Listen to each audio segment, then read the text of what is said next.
We are live. Good evening. Welcome to the Town of East Hampton Planning Board meeting. It is September 23rd, 2020. Summertime has once again come and gone. My oh my. It is, we have two matters on for our site plan review this evening. Once again, thank you to LTV for putting us on another Zoom chat, and thank you to planning board staff and planning department for pitching in and getting us here, and also to council for getting us on board. So here we are. The first matter we have on is Verizon at 106 Stephen Hands Path. Eric, do I see Eric on? Yep, I'm here. Okay, you're in the middle there. Okay, you're on. Okay. So at the time of the initial review, the planning board asked the applicants to consider proposing a facility with a 70-foot tall stealth monopole, which would be roughly 10 feet above the existing tree height that's encouraged by the special permit standards. Hold on, I'm just trying to get a share screen here.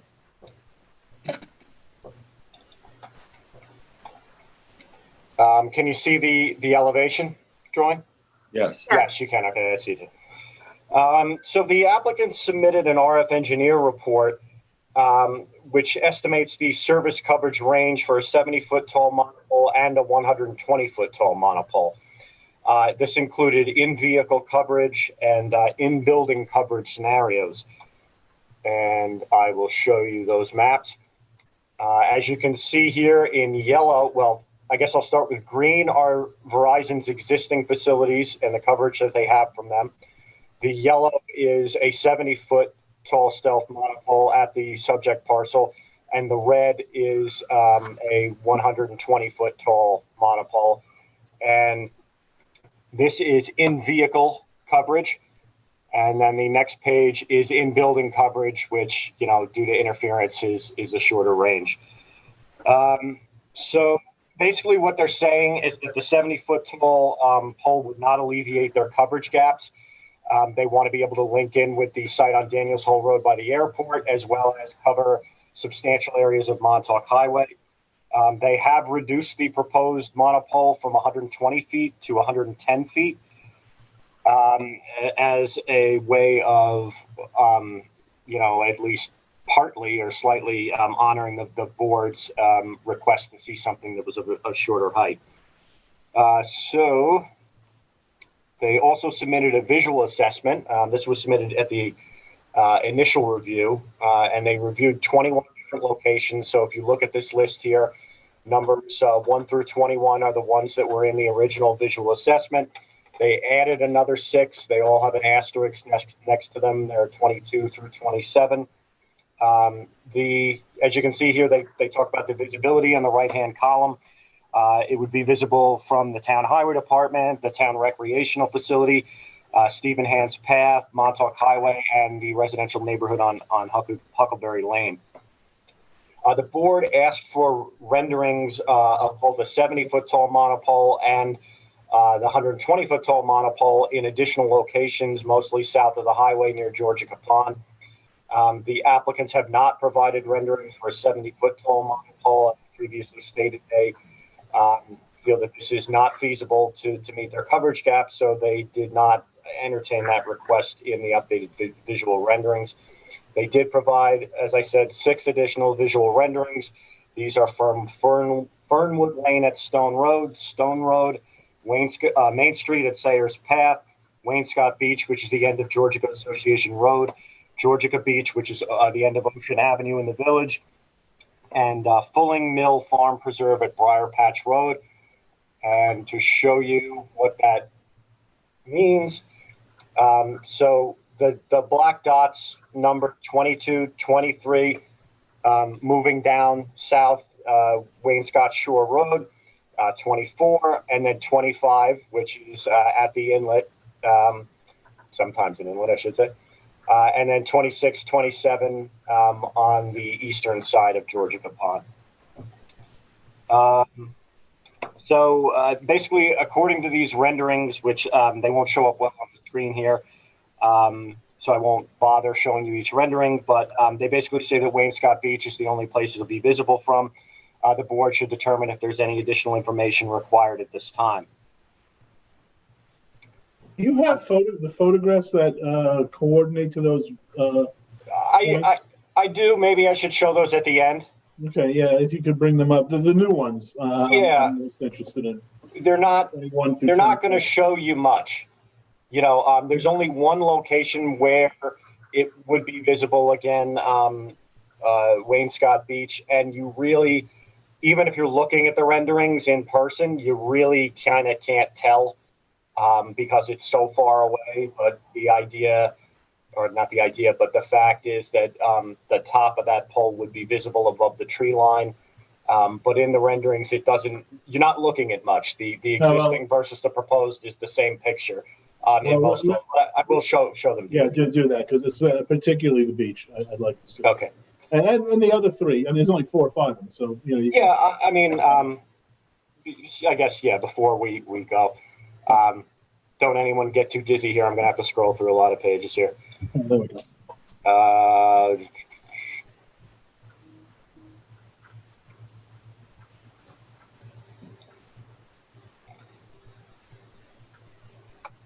21. All right.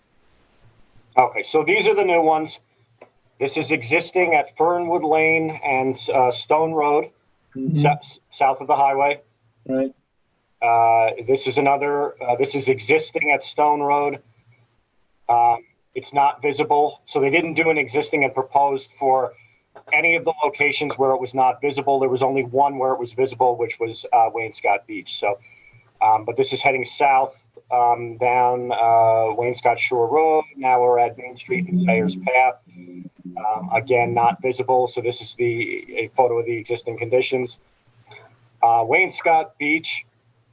So this is the existing. You can see they have an arrow showing where the top of the tower would be. So this is proposed, as I say. You can't really see it here. Again, existing, proposed. But the idea here is that it would be, you know, just above the tree line, visible from that location. And then this is Georgia Beach, saying it's not visible, and Fulling Farm Preserve at Briar Patch Road. And I believe when you say not visible, what is that? That's a determination that the applicant is making? Yes. This firm, APT Engineering, that prepared these visual renderings, determined that due to line of sight and existing obstructions, that it would not be visible. So they didn't put in an image. They didn't do. I mean, they can. Their agents can speak to it, but my assumption would be they didn't put in a proposed because it would be the exact same picture as the existing. All right. Very good. You also asked for alternatives. We're required to give you alternatives at the initial review. You asked them to consider 2 alternatives in particular, one being more poles at lower heights throughout the site. You can see I have the aerial up now, and the blue circle is the rough location of the compound area and tower that they're proposing. So you asked for 1, more poles at lower heights, and 2, different locations in this immediate area. The town owns numerous lots and quite a bit of land in the area, so you asked them to explore alternatives that might be less obtrusive. So to the first part, the more poles at lower heights, they've already taken the stance that a lower height is not feasible to meet their coverage gaps. So they did not really explore or give you details of multiple poles throughout this site or adjacent ones.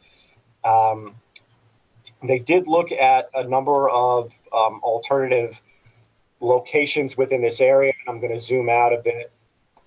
The town owns almost all of the white lines there are the topography, which I actually should probably remove because it's a rather big layer that slows this down.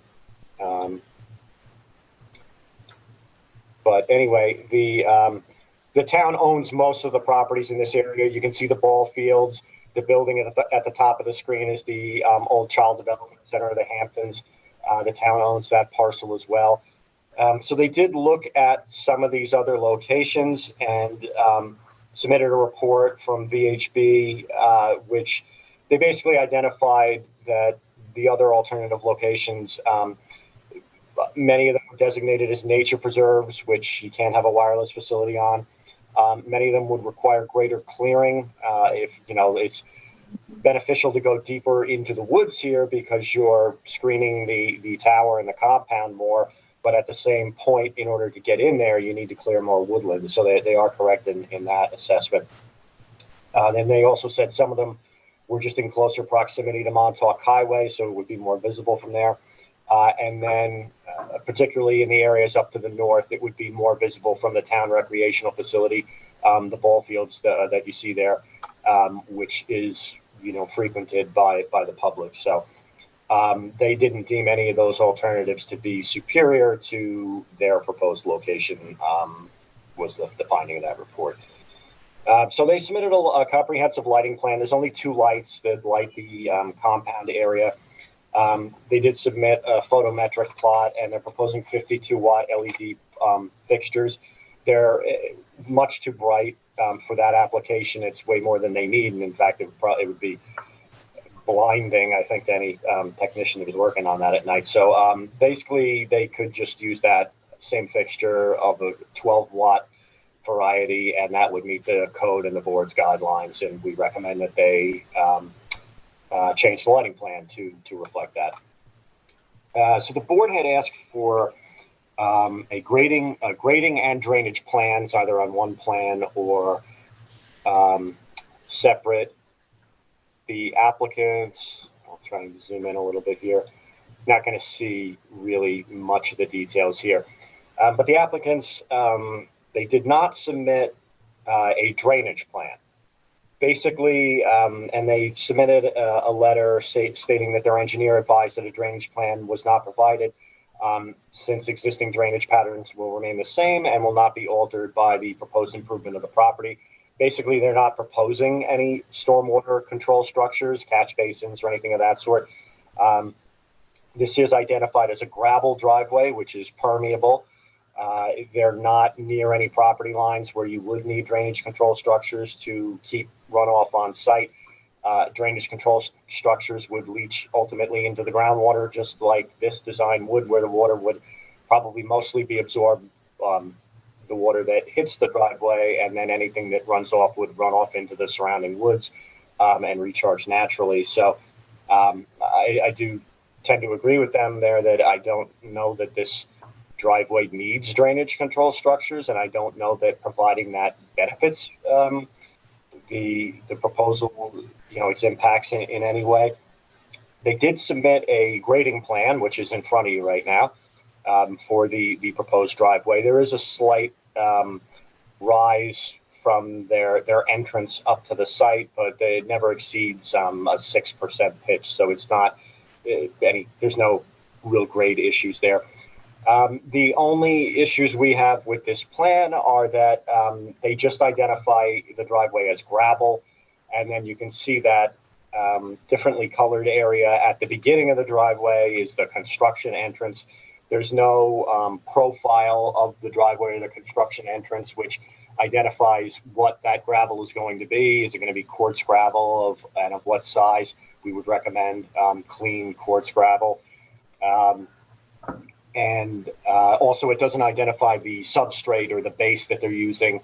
Most commonly used would be RCA, recycled concrete aggregate. We absolutely do not want them to use recycled asphalt product wrap, which some people do use because it is somewhat cheaper usually. That is road millings and scrapings that can have oil and chemicals on them. We do not want them using that here, and that should be verified on the plan through a standard profile of the driveway, which is something we usually require, of most driveways of any significant length or dimensions.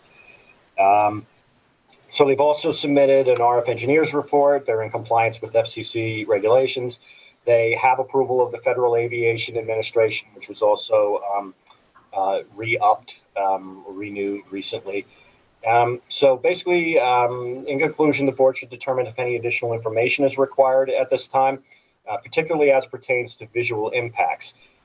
Should no additional information be required, then it appears that the application is complete and ready to be scheduled for a public hearing.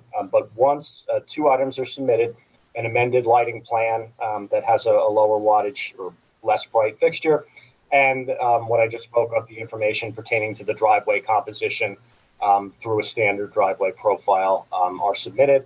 But once we do receive those items, provided you don't feel that any additional visual renderings or anything to that effect is needed, it does appear that the application is complete and would be ready for a public hearing. Very well.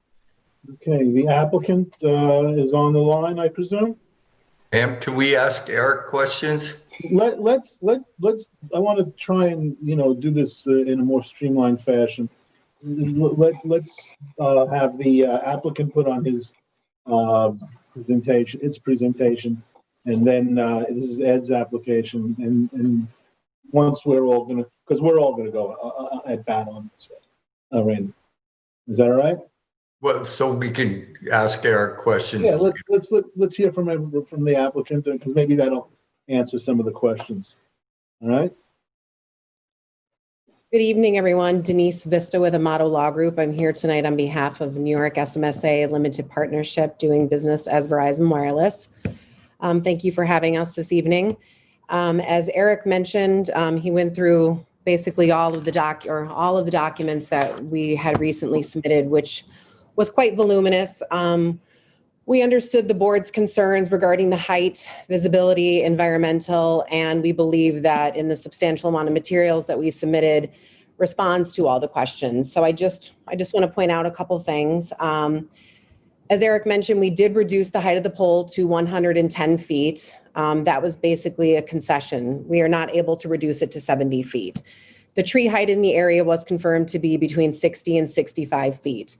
As of right now, Verizon Wireless is taking the top 24 feet, and it is our understanding that there may be a co-locator on this pole. So if we reduce the pole any lower than the 110 that we've conceded to, you're going to lose additional co-locators.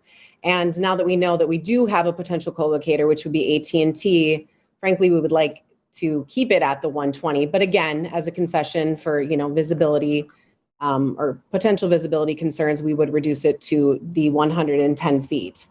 In addition, we also, based upon the board's concerns regarding the disturbance on the property, we did relocate the utility route to reduce the disturbance. So basically it went from 18,600 square feet to 15,000 square feet, and also eliminated the additional removal of 3 trees.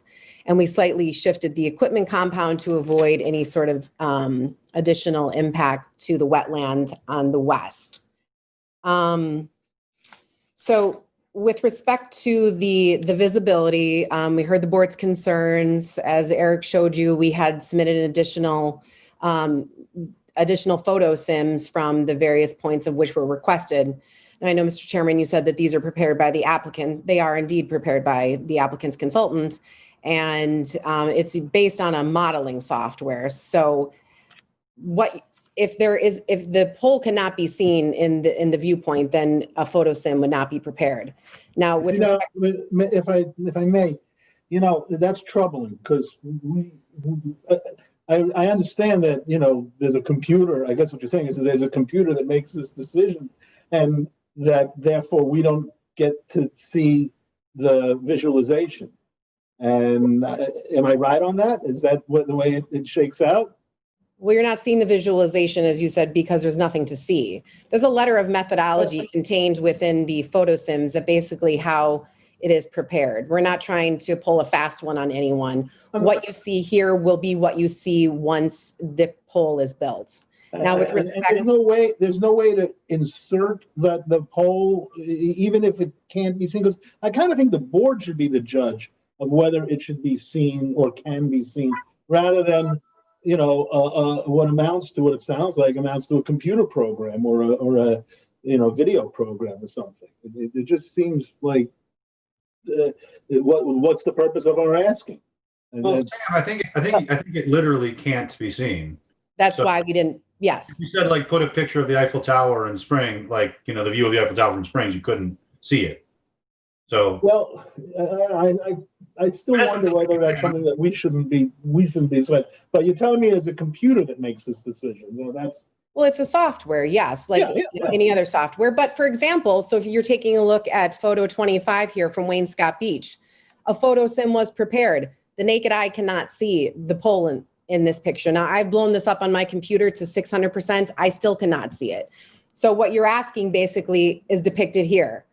They provided a photo sim of which you can't see the pole.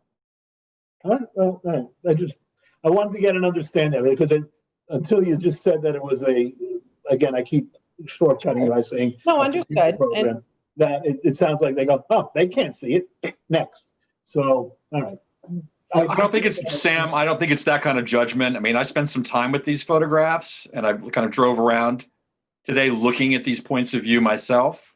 Mm-hmm. I think, I think what Ian said is correct. What Denise is saying is correct. It just can't be seen. All right. Well, that's why, like I say, I was concerned that it was some kind of, decision, a decision that was made for us, which I guess it was, but the computer did it. No, and I think go right ahead. Continue. Yeah, this is the perfect example here, 25, of one in which I even said to APT, I can't see anything here. So, is this necessary? And they said, well, within our modeling, it can be seen. So hence the reason it was included. Okay. Now, also within this package, we did provide both a brown and a white pole. So that would be up to the board, obviously, to choose what they feel would blend in more with the surroundings. But based upon the visibility, and as Eric has, discussed, it's very minimal. And with the reduction in height of the 110, it's even less visible. So we hope we answered the questions and provided the visuals that you had wanted. And with respect to the alternative sites, we submitted a comprehensive report from VHB wherein they analyzed several of the town-owned properties. And frankly, the clearing would be way more substantial than we're proposing here. We're proposing a pole on an already disturbed parcel. So frankly, that makes the most sense. Otherwise, you'd be clearing an enormous amount of trees within a nature preserve. And as Eric said, we didn't run title on the properties, but it may not be permitted. And then also from an environmental impact, I don't think that's something that the town would like either. And then lastly, it would be more intrusive, frankly, than the pole that we're proposing in this location. So with that said, we can take questions. We've submitted the FAA. I know that was one of the town's concerns. No lighting or marking is required on this pole. And since the work session in April, it appears that AT&T may be co-locating because they're going to be co-locating on the temporary tower. And I'm not sure if the planning board is aware of that proposal. That's before the town board. And so we were advised thereafter that they would be interested. So it's our understanding if they're co-locating on the temporary pole, that they would be co-locating on the permanent pole as well. Yeah, that's something that we may want to hear from council possibly about, but the board, I think, knows that there's the parallel, if you will, application going on. That's not before us, that's before the town board. Correct. But we'll come back to you with questions after the board does its presentation, but it doesn't sound like anything else. And then, just one more thing. We have received the permit from the DEC. So we received that in July, and that was for the original design. And then once they modified the utility route and such, we applied for and received a modification of that permit. So from the DEC standpoint and the wetlands, we've received all the required approvals there. That's great. Okay. Ed, this is yours, I believe. Yes, it is. Thanks, Eric. Thanks. It's Denise, right? Did I get that right? That's correct. Okay. Thank you very much for your presentations. Very thorough. And yes, thanks to the applicant for doing the visualizations. We asked for some very specific visualizations and you gave them to us. Wainscott Beach, Georgia Beach, several locations along Wainscott Stone Road, a little farther down Montauk Highway from the original one. So thank you for following through on those. And you have, kind of located, given us the ones where, where it does have a visual impact. So thank you for providing that. Everybody knows that every time a cell tower comes up, we wind up in a lengthy kind of debate about cell towers generally, which, I don't want to do tonight. But certainly, we all appreciate, as do you, Denise, I'm sure, that, cell towers are really controversial in East Hampton town, right? There always seem to be an equal number of people who are urging us to approve them, for public safety reasons and personal convenience. And, the same number of people who are saying, absolutely not, don't put it there, including people who would benefit from it. So, we really have to look at each of these things very carefully from every, possible angle. And, I thank you for providing us with more data to consider here. I'm very pleased that the town is soon going to have a consultant to help us sort through these kinds of applications and help us with the technical piece of it. We have no reason not to believe that your RF report is accurate, showing that a 70-foot tower is really not adequate, if we're to believe that, and, we have no reason not to.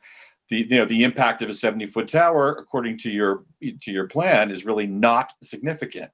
And I think that we all understand that this is notoriously one of the worst spots for cell coverage in the entire town, one of maybe 3 or 4 really bad spots that everybody knows about and would like to see fixed, or many people would certainly like to see fixed. So with that kind of as a preamble, I feel like, in many ways, this is really an ideal spot, right? It is in the area where cell coverage is notoriously poor or lacking entirely. It's town-owned. It's largely cleared already. And I think that there are lots of reasons to kind of go forward with with this particular spot. The visual impacts, there are some people who, as always, are going to be impacted by the 110-foot tower that you're now proposing. But all in all, the visual impacts, considering other cell towers in town and ones that we've recently approved, the visual impacts here are not bad in my view, all things considered. So that's kind of where I sit with this. Obviously, some of the things that Eric has brought up in terms of needing to revise the lighting, needing a profile on driveway. If the planning department feels as though the information we have about drainage is adequate, given that there's really only just a driveway here, then I'm satisfied with Eric's opinion on that. One question for you is, the only other structures that are going to be part of this plan is an enclosure for a generator, a backup generator, which is propane fueled. Is that correct? That's correct. So it's an enclosure that will have the equipment cabinets that are required for the facility, and then the propane generator, which will sit on that concrete pad, and then a 250 gallon tank. Mm-hmm. There you can see it in that. Yeah. And you know what, I'm sorry, you had brought up the access drive. My apologies. I didn't mention this before in response to Eric's comment in the memo. We do have the access drive profile and details, Eric, on SP3. So it gives the details of what the driveway will consist of. And I do have the engineer, Bob Burns, as well, if you have any further questions regarding that or the access drive, as well as David Kennedy with VHB. So if you just take a look right there, you can see. Yeah, I'm sorry I missed that. I didn't see that it was not on the other page. So you can see that it'll consist of native materials. It will not consist of debris or any unsuitable materials that you had mentioned before, like the RCA. Recycled concrete. Yeah, okay. I think that's sufficient. And I mean, if necessary, we could even do a condition of approval, just saying that wrap or something like that won't be used. But yeah, that's what I was asking for. I didn't see it on that plan. Okay, great. Eric, I'm not seeing courts being called out here. Yeah, that's something that we should probably do as a condition of approval. As an alternative, you could have them amend the plan. But, if you wanted, they're saying gravel, coarse screen gravel. If we wanted, and I'm saying coarse gravel, not coarse. If we wanted to have that be a condition of approval, we could do that, or they could amend the notation on the plan. I think a condition would be adequate, but that's up to you. The problem with making it as a condition is somebody who's building the driveway has the plans in front of them, and they don't necessarily be looking at the conditions in the approval.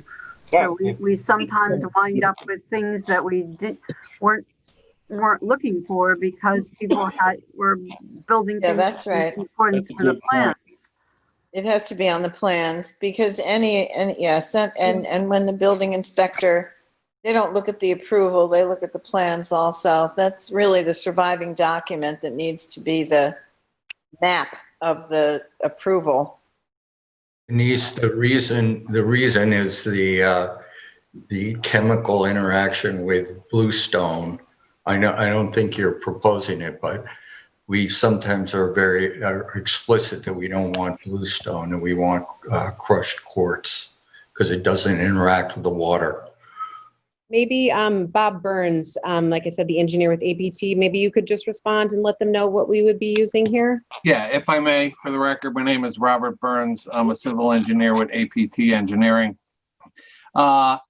Two things to note. First of all, the drawings that you're looking in front of you are the zoning drawings. When we put together construction documents that for the building permit, that detail can be revised on that set as well. In addition, Eric, I wanted to point out that the detail for the construction entrance is on drawing EC1, which I think is the next sheet. No, the other way. Yeah, right there. The construction entrance detail is right there. So you should have everything you need. And then any review comments, anything you want us to update on the drawings, we certainly can. These are sort of typical gravel driveway sections that we use. But depending on the jurisdiction, sometimes different jurisdictions want to see us use different material. We don't have a huge problem with that. All right, Ed, do you have anything else? Yeah, so just to say, so Bob, you can work that out with Eric, right? Sure. Yes, sir. The plans to something that's acceptable to us. Yes, yeah. sir. Okay, yeah, the only other comment that I want to make is I did have an opportunity, like I said, to really look at all these photos in some detail, all of them. And I did also tour around and take a view of each of these with the naked eye. And I would say that if we're going to be talking about color here, I know the ARB will weigh in on this also, but certainly the white version of this is much less obtrusive than the brown version. So just to put in a plug for color on that. But yeah, that's it. Otherwise I'm done, Sam. Okay. All right. Lou, we'll go from your side around. Lou? Yeah, I just have a question for Denise. This may sound like a naive question, but I'll ask it anyway. What is the relationship, and more so the independence between AT&T and the consultants that it hires to do some of this work, like VHB and some of the others that make determinations as to alternate sites, the visibility of the poles and things like that? What do you mean Verizon? She's with Verizon. I know. Okay. I'm sorry. Did I say? You said AT&T. I'm sorry. I meant That's okay. Verizon. Yeah, sorry. So VHB, they're consultants. They're retained to conduct, the environmental investigation on this site. They often look into alternative sites. They're often used as a consultant for planning to, assess the impact of a site. I mean, they're not just used for wireless. We've used them for various projects before, but as far as the relationship, it's no different than any other, company retaining a consultant to assist and advocate for a project.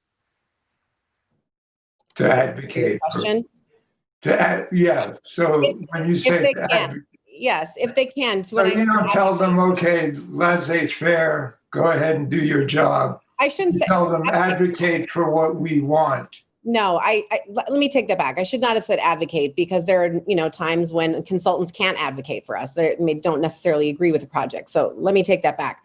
they'll basically do the work that we ask them to do. For instance, in this site, VHB had conducted an analysis of the surrounding sites, and it was determined that based upon their analysis contained in their extensive report, that it would be a lot of clearing would be required, or the facility would be situated on a nature preserve. So they analyzed it from that aspect and then detailed it within the report.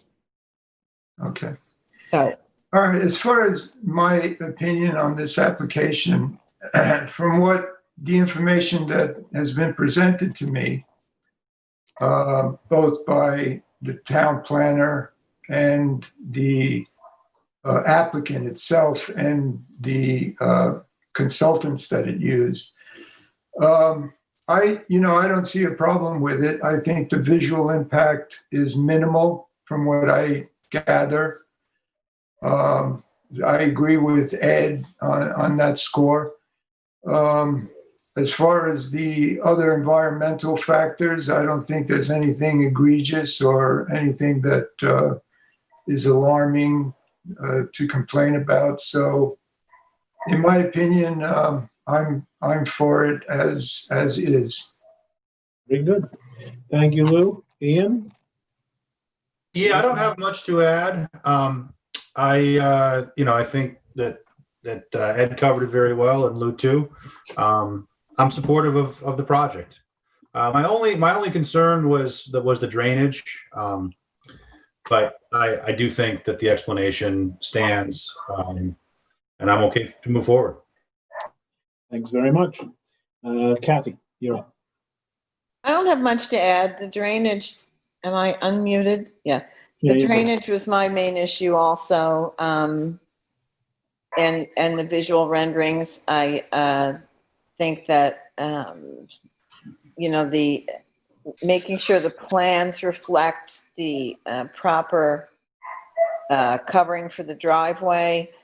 And I guess, because to my mind, that property is up a little bit. I understand it's only a 6% grade, but I do worry a little bit about the drainage into the wetlands, that's across the street. The Georgica Pond, that little, finger of the creek there is very close to this. So I would wonder if there would be, if we did subsequently find any problems with runoff, given that the rain we're getting now is coming so hard and heavy. It's that we just get a bigger dump of water than I think most of us are accustomed to, and that's what we have to look forward to in the future. If there might be a way to go back and deal with the drainage if we've noticed any problems with it, because I'm sure the current assessment is an accurate one, but the real world, the real experience of it might be different. That was that. Kathy, that was it? Yeah, that's it. Yeah. Thank you very much. Okay, Randy. Eric, would you mind showing the photograph, those northern photographs where the tower is visible?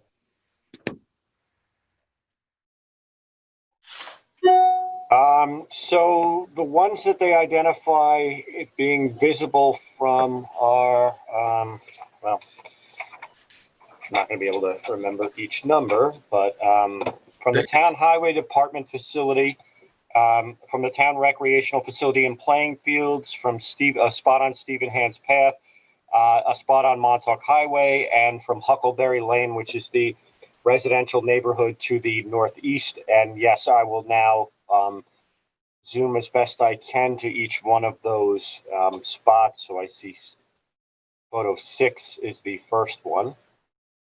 Okay, so this is from Montauk Highway. This is, you can see actually this is in the far lower left-hand corner is the signpost for Daniels Hole Road. Mm-hmm. To give you a reference of where we are on Montauk Highway. And this is, you're looking to your right is eastbound. So you can see the identification there, balloon flown at 120 feet. This is again existing.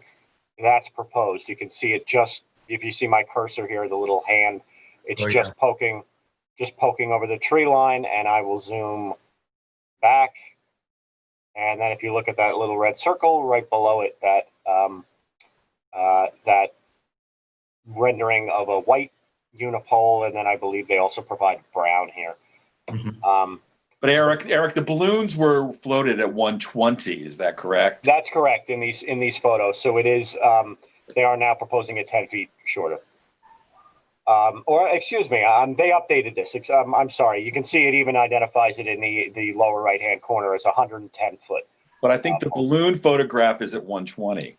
Yes, but this rendering, I believe, is of 110 feet. Right. Denise can, or anyone on the team can, the applicant's team can verify that. But they've identified it here as 110 feet. Yeah, so that is correct. The balloon was floated at 120 as that was the original height proposed for the pole. But then when we resubmitted, what they did was, and actually just to follow up on the conversation, Mr. Chairman, how this was conducted was they floated a balloon on a crane. So it's a tangible item that can be seen. And then they utilized the computer modeling after they took their photographs. But so getting back to this, the balloon was floated at 120, but then they were reduced to 110 to show the height of the 110. And they did a balloon for each and every one of these proposals? So the balloon was on the subject property where the pole would be. Right. So then they drove around and they took the photos of the area. Correct. Yes. Okay. And then that's what resulted in photo simulations in which the pole could be seen. Okay. Well, that further buttresses the way in which the computer operates. Correct. As I have learned. So, okay. So do you want me to, Randy, I think it was that asked, do you want me to show you the other four locations? Yeah, if you don't mind. Sure. Let me just figure out which they are. So that was number 6. So what do we have here? 14. I can give you the numbers, Eric, if you want. Yeah, no, I'm writing them down now. Okay. So I don't have to keep going back. While Eric's doing that, Randy, do you have anything else? Well, I think it sounds like we all agree, and I think the applicant too, that that the use of propane fuel will be a condition of approval and will run with the site, with the approval. And the crushed quartz, that would be probably in the drawing rather than a condition of approval. Well, I do have one more question, but it's going to require Eric to pull up another map. So, well, let's let Eric do what he has, I think, done while you were raising those issues. Eric, you ready? Yeah. Go ahead. Why don't you show us? Sure. So this is location 7, which is just east of that last location along Montauk Highway. It's basically, even with the location of the pole. If you looked, exactly perpendicular from Montauk Highway, you can see the balloon float notation there. This is existing. So scrolling to proposed with a white unipole. You probably can't see it through your computer screen much. Again, going back, yep. And then you can kind of see it through the trees there. Obviously, there's no leaves on the trees here, so this is the most visible. There's a brown pole; it's a little easier to see. So that's that location. The next one is location 14, which is obviously here at the town recreational facility, looking across the ball fields to the southwest, I believe. So you can see the balloon float here in the center of the screen. And then this is one of the areas where it would be most visible. You can see the rendering of the 110-foot pole in white, and then again in brown. So the next location is 17, which is Huckleberry Lane, the entrance of Huckleberry Lane, which is a residential subdivision. So you can see Balloon float, again, looking through the trees. This would be looking from that subdivision to the west towards Stephen Hand's path and towards the site. So again, here's the white unipole. I'm scrolling back and forth now, trying and give you a little better idea. You can see it through the trees there, and then there's the brown, white, brown, white, brown. So it is visible above the tree line, but through a stand of trees, both on the east and west side of Stephen Hand's path. The next area where it's visible is also from Huckleberry Lane. This is that subdivision is a circular. There's like a circular ring road that goes through the development, and then all the lots. Is that Georgica Woods? Is that what that subdivision is called? Yeah, it is. Yes. Okay, thanks. Thanks. Yeah, I was gonna have to go to GIS to look that up. Yeah, no, I just doing it from memory. So here you can see this is an area where there's some clearing. You can see this this trailer here that's on the site, which is town, and this is the balloon float, so the existing, and then you can see the 110-foot pole. Scrolling back, existing to proposed. This is not from a building lot of the subdivision on Huckleberry, but it is from Huckleberry Lane itself. And then there's the brown pole. So then there's only two other locations they identified it as being visible from. As you can already tell in this existing shot, it's going to be highly visible across this area here, which I forget if this is a town trailer or the DOT in this location, but there's this site has been used variously by both entities over the years. So this is basically the closest you're going to get to the facility when you're on Stephen Hand's path, and that is the pole off to the southwest in white, and there it is in brown. And then the final location where it's visible is the next visualization, which this is, again, you can actually see on this sign in the lower right-hand corner. This is the town highway department yard. It's a small yard that they've stored vehicles and materials on for many years. And then actually you can see on that road sign, it says State DOT, that away, which is up Stephen Hand's path to the north. So this is the entrance here. You can see the balloon float notation in the center of the screen. And then that is the white 110-foot pole and the brown 110-foot pole. So I believe that's all of the locations north of Montauk Highway from where they identify the facility as being visible. And again, the newly submitted renderings only identify Wainscott Beach as an area where it would be visible from the south of those 6 locations to the south. Thank you, Eric. Do you have the Thanks. Also the 110-foot coverage map? Yes. Well, the coverage that they submitted was for 120 feet. Okay. So again, this map, green is the existing Verizon facilities in the area. Red is the coverage that they obtained from, and in this picture, it's in vehicle, that they would obtain from a 120-foot tall tower. And then the yellow, obviously covering less of an area, is for a 70-foot monopole or tower. Okay, so I'm amazed at how little coverage they get from a 110-foot, 120-foot tower, but I guess it makes economic sense to do it. So I also have one last question. Basically, I agree with my colleagues. This is a good site. It's a good application. I think you did a great job. Thank you for taking the tower down 10 feet and doing the redesign, the redesign of the clearing. But my question for you is really more for future applications: is if Because your drawing of the tower shows the co-location slots below Verizon, which makes me think that those are also acceptable. Apparently AT&T is willing to pay to be on the tower lower than you are, which makes me think that the reason you need to be that tall is really for co-location, not for coverage.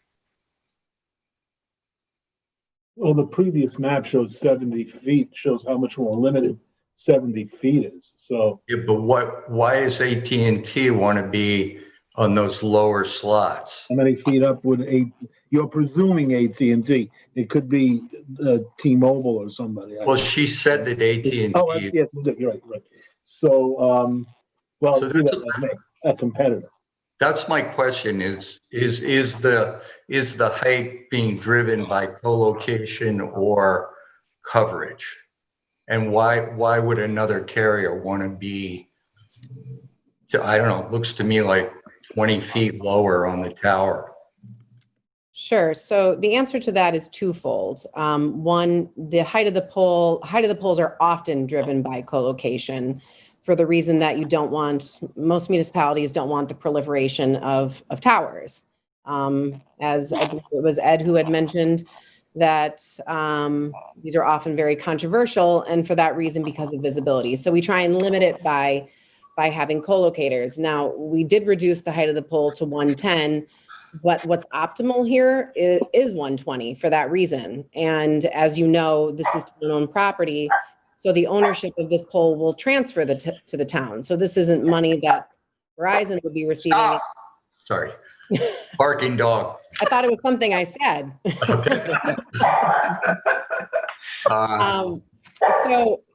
So optimally, we would want the 120 because of that reason. Now, I don't know that AT&T is going to go on this permanent tower, but one could believe that if they're interested in going on the temporary tower.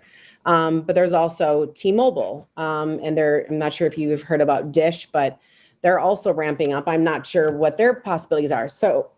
But really what you're saying is that those lower slots on the tower are still attractive to other carriers. They can be, yes. I cannot speak for AT&T, T-Mobile, or any other carriers to what their needs are or as to what height that they require. But, unfortunately with carriers, sometimes you have to take what you can get because you need the coverage. Now, in this instance, building a 70-foot pole wouldn't be useful to anyone, let alone just one carrier, because the height of the trees is between 60 to 65 feet. So, again, I'll reiterate, while we've conceded to reducing it to 110, we would still like the 120, which I think that the town would also, because that allows for additional co-locators, which means additional revenue to the town. Yeah, I think at this site, I don't really have an objection to your 110, but at other locations, it's possible that if you eliminated the co-location option, the tower could be lower. That's all. But Randy, can I just hop in here just to clarify? So does it mean that what you're suggesting, Randy, or does it mean, and I'm asking Denise this question, does it mean that by Verizon being the one that initiates this poll and has the top position, and the other carriers have lower positions, what it means is that those carriers will have less of a range than the top position that Verizon takes. So it's not that they need to build a pole. I'm asking, it's not that they need to build a pole that high so that they can fit other carriers. It's just that they still need that height for the coverage that they want, but the lower places on the pole will give the other carriage at least some coverage, but not the same as. I don't know if I made that question clear or not, but do you understand what I'm saying, Denise? Yes, I think I do. Verizon needs at least 110 in this area. So regardless of whether there was a co-locator, we could not go any lower than 110. And if we did, like I said, there wouldn't be any option for a co-locator. I mean, we are building it for that reason. So although Verizon's building it, the town will end up owning it, but it is with the notion that this can be utilized by other carriers. But again, I can't speak to the other carriers' needs. I just know that Verizon needs at least 110 in this area, or otherwise they wouldn't go forward with the site, because there wouldn't be enough coverage along Montauk Highway. And that's what we're really trying to achieve here. And the connectivity to the site that this board just recently approved, the lattice tower near the Airport. Yes. Yeah, the gun club, yeah. And Denise, the revenue from the co-locator goes to the town? That is correct. The town takes ownership of the pole. I mean, if we could, we would like to retain the ownership. But, okay. Randy, you're up, you're done? Sharon, Randy, you're done, right? Yep. Okay, Sharon, you've been waiting. Yeah, I mean, I don't have much to add. I mean, I think Ed said it well when, these are controversial, and this is, out of all the sites that have come in front of us since I've been on the board, this has been, the least egregious in terms of visibility. So, in terms of it being ideal, nothing's ideal, but it's a good site, and I have no objections to this one. Thank you, Sharon. Just one quick question from Ms. Vista. The map, the coverage map we saw before, it's the same. The drawing showed it at 120 feet, but it would be the same coverage. Yeah, thank you, Eric. It would be the same coverage at 110 as at 120. No, we addressed that in the report, Eric. It's on page. It's on page 5. So we basically go through the analysis of the 110 versus the 120. We were just trying to give the board an idea of, here's what we were proposing. Here's what we want. Ideally is 120. So we wanted to show you that this is 120, and then here's 70 feet, but basically 70, as you can see, provides really nothing. It's just, it won't work. So there was really no sense in providing the 110. We provided the stats here, the coverage stats on page 5. So there will be some coverage loss, and basically we would lose 8% of in-vehicle coverage and 13% of in-building coverage. So there is still a loss here by conceding to 110. Again, if the board would be willing to approve the 120, we would prefer that due to this loss. But, if we'll take the 110, if that's what is ultimately approved. Okay, no, I appreciate that. I'm with everybody on this. This is, as Sharon just said, as these applications go, this is probably the least offensive phone tower application that we've come across, and I'm glad that we've gotten to that point. So we have just a few quick questions, which I think we'll all answer yes to. Is anybody has something they want to add to this? Please say so. Is any additional information pertaining to visual impacts required? And again, does anyone on the board have anything they want to add on that score? I did. I just wanted to say I thought that maybe a gray pole or a blue-gray color of the pole would be less visible than white. I don't like the brown either, but when the sun hits the white, it can be really, reflective, and like a very light gray or like a light blue might work better to blend in. Okay. Anybody else a fan of blue or gray? You want to chime in on that? Board members? I would defer to A or B, but no strong opinions. Yeah, it is. Good point, Ian. It is kind of there. Yeah, but we can make the recommendation. We've done it before. I think we all agree, though, that brown is our least favorite. Yeah, for sure. Blue-gray certainly has worked in other locations. Yeah.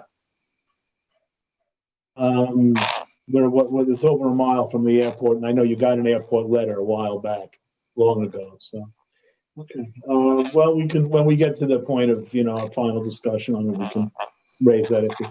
Should the proposed exterior lighting and lighting plan be amended as noted in Eric's report? Yeah. I think we all can agree on that. Should a standard driveway profile identifying what materials are proposed to be submitted? And They do. It's a bit of a wrong question because they do have the profile, but I do think that, as Joanne said, the plan should just be amended to identify what exactly is being proposed. And in this case, we would recommend quartz gravel. Yeah. I'd like to, I'm sorry, go ahead. About that. I mean, that has been, we've used that as a policy in harbor protection areas. I think this is the first time we've used it. Is that always a planning department recommendation? It's not, and you're right. It's actually something that the Harbor Protection Overlay District requires, but not. I'm not, to be clear, I'm not opposed to it, and I'm very grateful the applicant's willing to do it. I just want to be careful. Are we creating this as a policy standard for all applications? Because I don't think that's been the case in the past. I think it's near wetland or. Yeah, I think it's the wetlands quality of this application, Ian, that makes it more. No, I'm certainly not opposed to it. Because it's proximate to wetlands, even though it's not in the Harbor Protection Overlay District. It's in the Georgica Pond watershed. So. Right. Yeah. There's one other thing that I'd like to just poll the board or just go around the table real quick. Does anybody here oppose 120 feet? I prefer 110. Okay, anybody else on that? Prefer 110. Yeah, 110 is way better than 120. The higher up it goes, the more co-locations they'll have. Well, all right. I mean, the reason I'm raising the question is that I think it's pretty clear across the table that this is,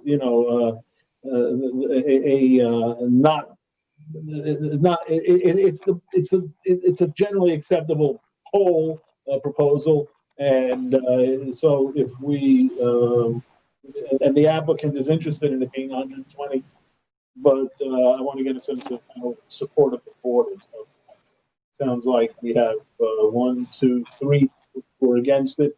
Anybody else want to weigh in on this? I could vote to approve either the 110 or the 120. Sharon? I'd like to keep it at 110. Okay, Lou? I'm with Ian either way. Yeah, I'm with Ian and Lou, either way. All right, but that's 4-3, so. All right, so you're at 110. It sounds like. You have some support for 120, but not enough. So, all right. I think that covers everything. So we'll get a letter off. Sam, I have one more thing. Go ahead. I'm sorry, I didn't mean to cut you off. Go ahead. No, I'm sorry, I'm interrupting. I just want to ask the planning department, did we check in with Eddie Schnell about this? I imagine that we did, or that they're not interested for emergency services. I spoke to him. He, I'm not interested isn't necessarily the way to phrase it. Not that we're saying anything with that. I'm sure they would be interested in using the site. I don't know that they need it, and I don't think that they do. I did speak to him.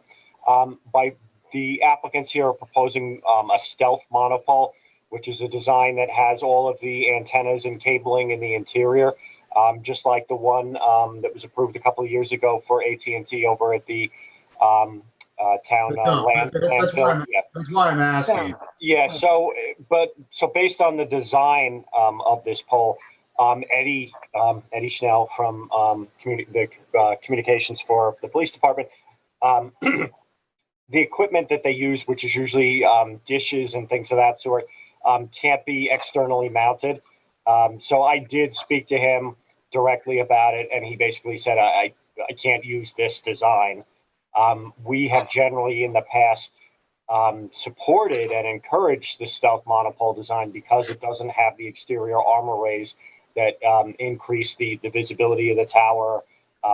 It's right in the special permit standards. It says that there should be inconspicuous mounts, which this is the most inconspicuous mount you can have if you have it in the interior of the pole itself. So the long answer to your short question is I did speak with Eddie, but what they're proposing he can't use structurally.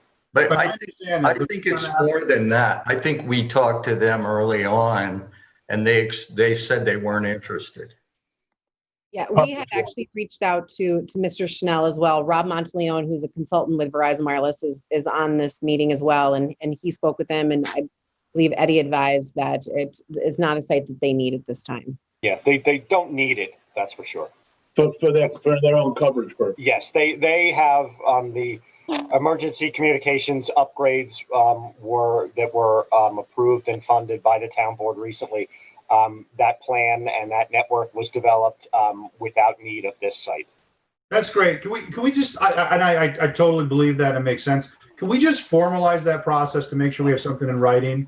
I bring this up because of the one at the dump where we were, the planning board and a lot of people expressed some frustration that they couldn't co-locate on that tower because of the design. So just with that problem in mind, trying to make sure that we don't get yeah, I'm not sure. What's the specific question? And I guess it would be. Well, I guess, Eddie Schnell, the applicant is saying they spoke with him. You're saying you had a, conversation that he couldn't do it with this design, but it'd be nice from a planning perspective to have something in the file where Eddie says they don't need this site. And that the new consultant's going to also handle. Yeah, I'm not saying in this case. I just. Well, Ian, if I hear you correctly, you're basically saying this should be a new procedure on every poll. Well, I thought it was. Well, then it should be part of the record in every poll. Well, we've talked a lot about bring Eddie in on all cell towers. Yeah, I think it's a sound idea. I really do, because this Even way, if it's got to be 150 feet tall. you know what? Let the availability of a pole for emergency services is always, or in my opinion, should always be a consideration. Well, look, I think I think we dealt with this a long time ago on this application. On this one, I think you're right. I think you're right. But what I think Ian is saying, and I agree if this is what he's saying, is that it should be part of the record. Is that something, and that conversation should be had with every poll and be part of the record on every poll.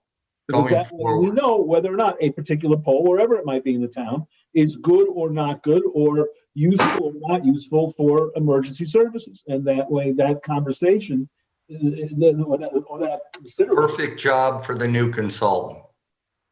For the list of many Absolutely. things that he will be, or she will be proposing. So, all right, with that, folks, anybody on the board have anything else on this? Ed, Erica, thank you very much for your analysis, very thorough. Ed, thank you for your analysis, also very thorough. Thank you for running all around Wayne Scott and looking at the sky.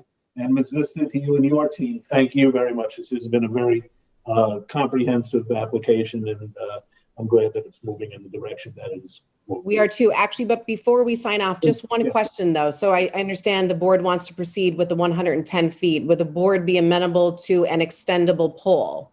So basically we would build a pole that could be extendable in the future.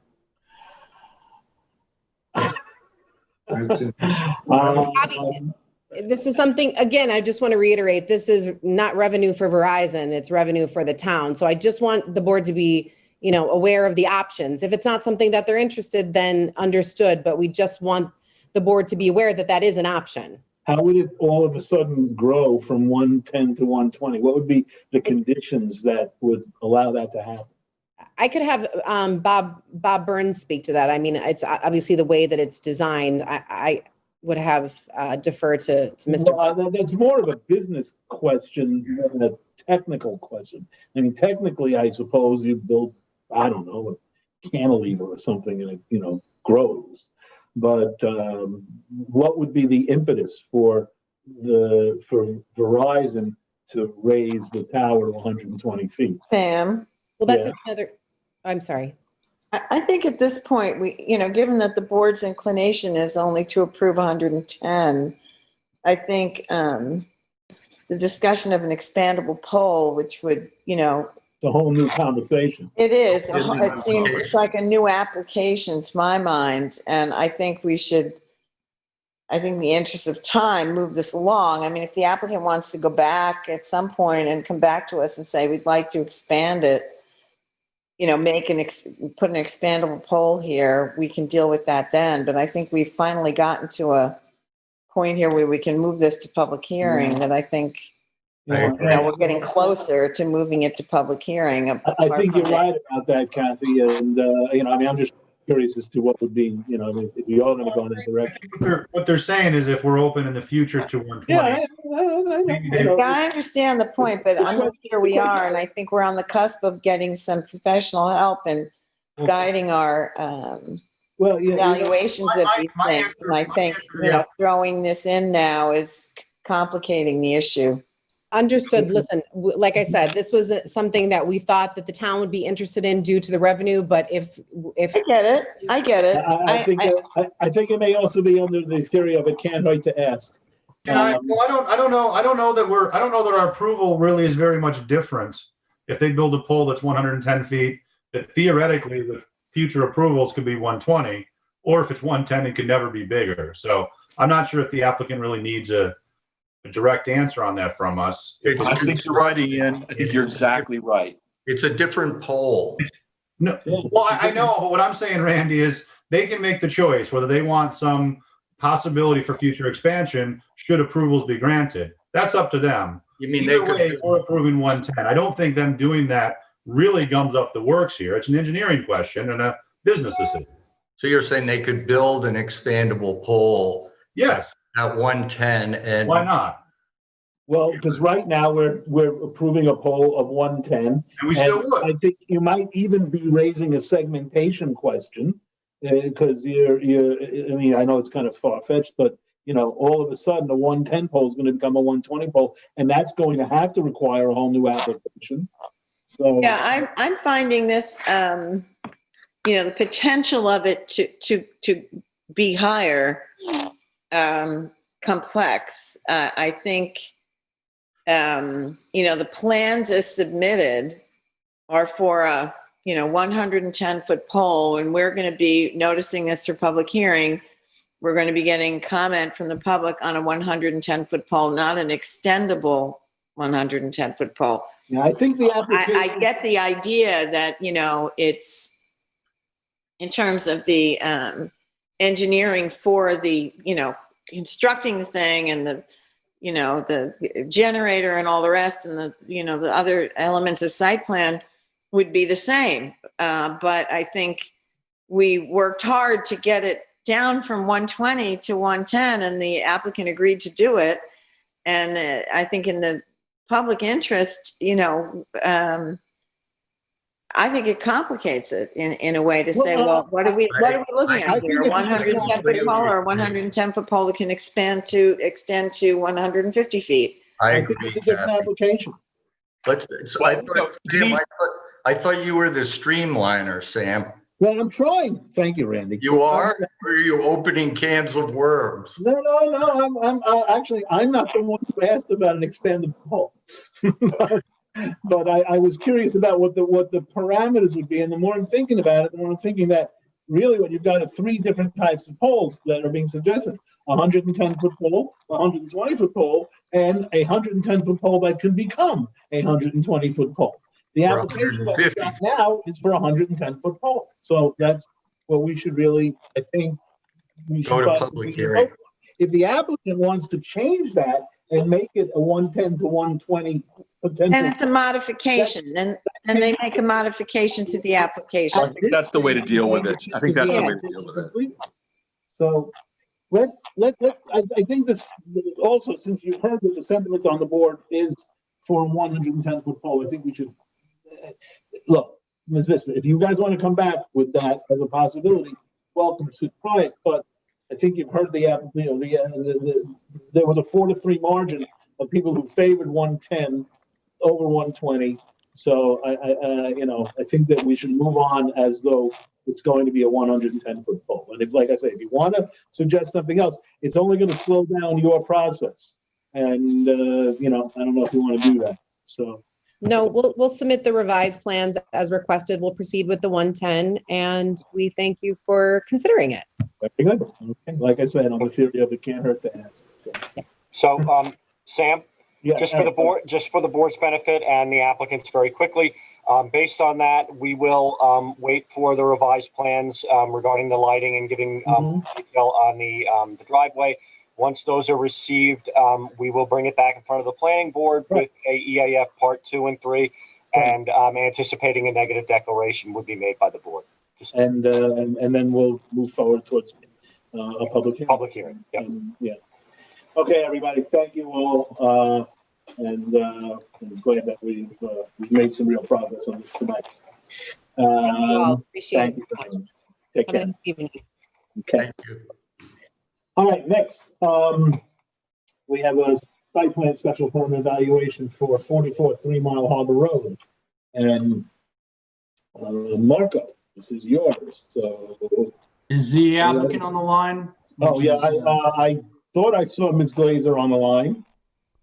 Okay, I see her. And now she's not muted. I am here. Very well. Welcome. Thank you. The way it'll work is Marco from the planning department will give a report. Then you'll have an opportunity to be heard. And then this is Sharon's application. Sharon will speak, and then we'll go around the table, same direction as before, starting with Ed. Marco, go right ahead. The floor is yours. Good evening. I almost said good afternoon, but it's a little bit late for that. Okay. As long as you're not saying good morning. So. Yes. Let me just share screen here.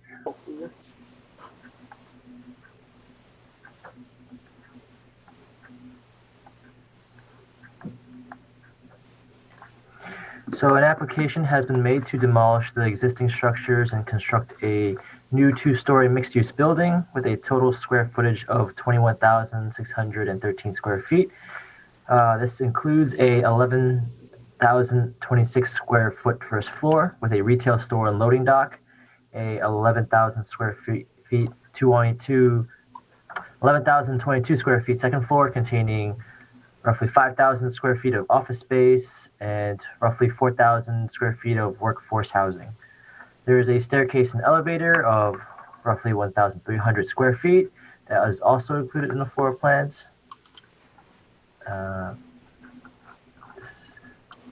a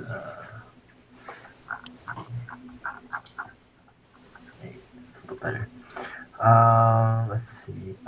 Also proposed is a roughly 500 square foot of basement space with a roughly 9,000 square feet of underground parking area, which has 23 parking spaces, and there are 36 at-grade parking spaces. The parking will be serviced by two-way access points along 3 Mile Harbor Road. The parcel is zoned Neighborhood Business Zoning District, is clear of naturally occurring vegetation, and has mature deciduous trees and shrubs along the sides and rear of the property. Office and retail uses are permitted uses in a B zoning district. The apartments are a special permit use and will need to meet the special permit regulations. So as you can kind of see on the site plan, these are the two access ways here, access points. This is 3 Mile Harbor Road, which is slightly elevated. Oh. Not sharing. I didn't click the share button. Oh, there you go. There you go. This is 3 Mile Harbor Road, which is slightly elevated, and these are the two access points. This was the first floor retail, loading dock, and there you go. To start. Moving on to issues for discussion.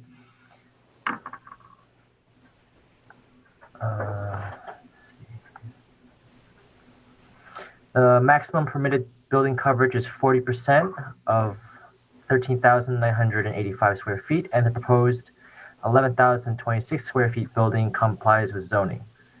The existing total coverage is 30,135 square feet, where the maximum permitted is 24,473 square feet. These calculations are provided here on the applicant's existing, on their proposed survey.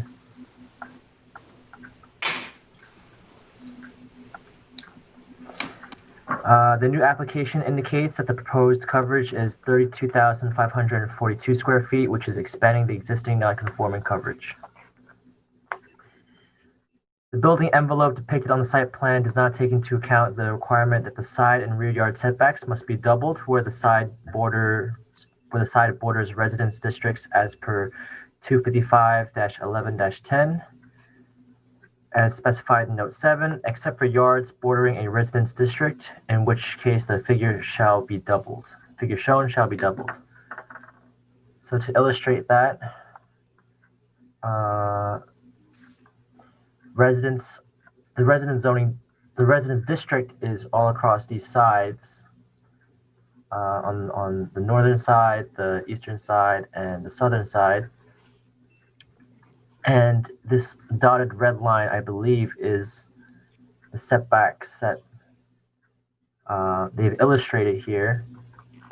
However, it is illustrated to be 15 feet from the side and 25 feet in the rear and 15 feet on this side.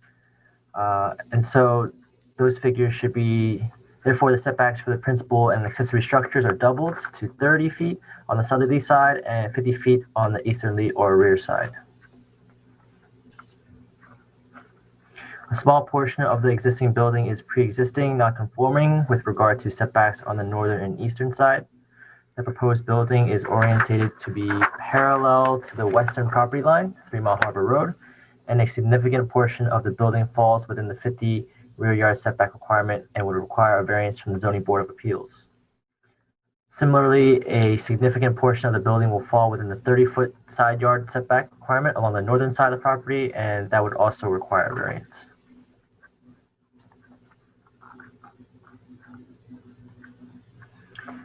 The parking proposed on the southerly side is proposed on the property line and does not meet the 30-foot setback requirement based on the doubled setbacks, as it adjoins a residential district.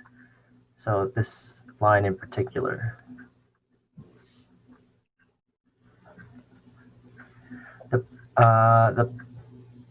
parking proposed along 3 Mile Harbor Road is also located along the property line and does not meet the 25-foot front yard setback requirement.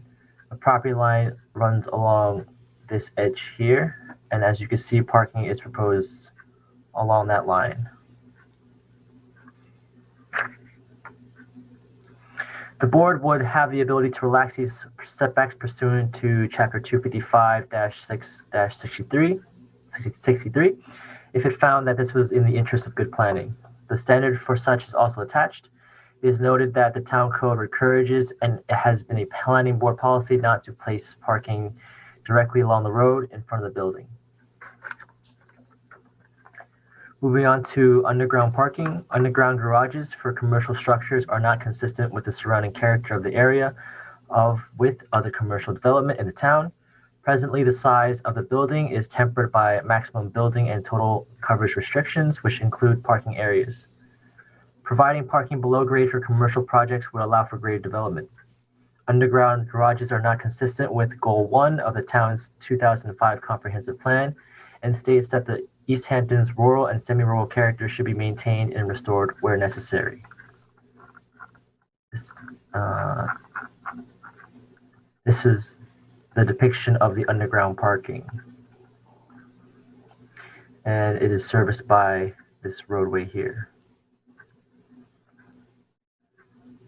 The underground garage is also inconsistent with site plan standards. Chapter 255-6-60A of the town code requires that extensive grading be avoided in site plan development. Constructing the ramp would require the removal of substantial soil. It appears that the bottom of the ramp is at an elevation of minus 10 feet, where depth to water ground in this area will be a potential issue. In the survey on the test hole, as depicted here, you can see that groundwater is encountered 11.9 feet below surface. Parking calculations provided on the plan indicate that 86 spaces are required. However, it is noted that 87 spaces are required pursuant to 255-2-45 of the town code. This is just to round up because that would be how the town code is worded.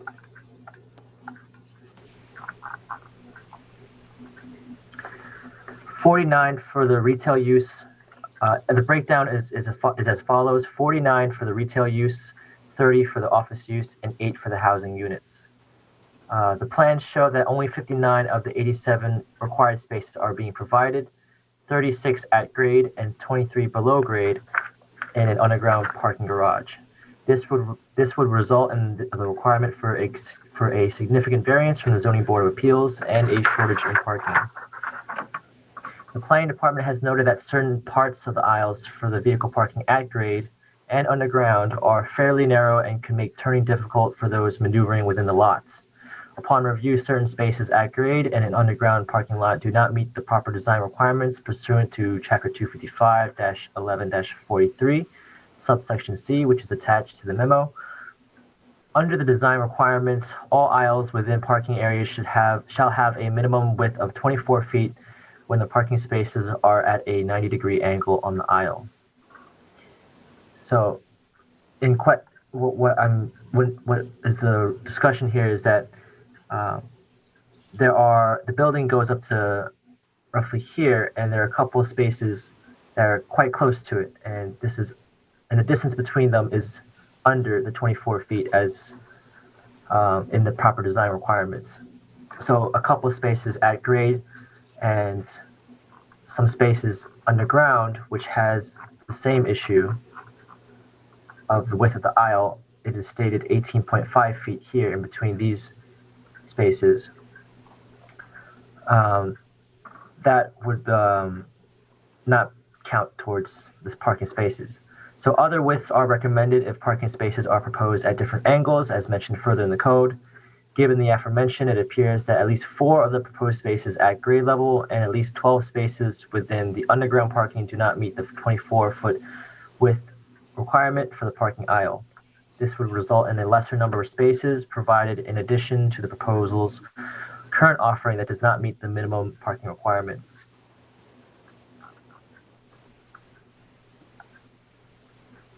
The site plan has proposed 2 two-way access points, enter/exit, along the property line facing 3 Mile Harbor Road.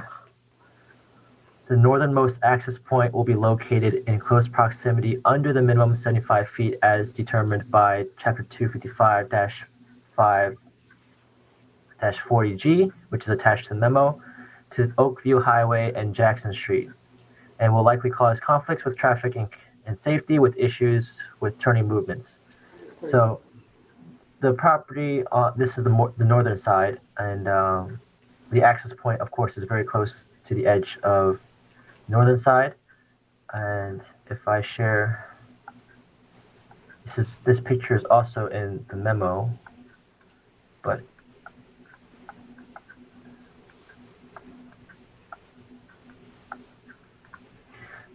so roughly speaking, that access point would be around where my cursor is, around this utility pole, at the edge of this fencing here. As you can see, that would be, I believe, Oakview Highway, and Jackson Street would be where this car will be turning from. Yes, so Jackson Street, Oakview Highway, this is an aerial view.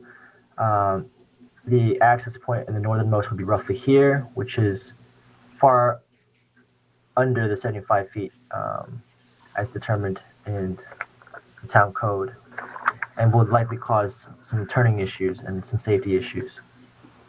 So the nearby roads, as mentioned before, the nearby roads undergo heavy seasonal and commuter traffic as multiple vehicles of all sizes travel from the village and up island to the rest of East Hampton.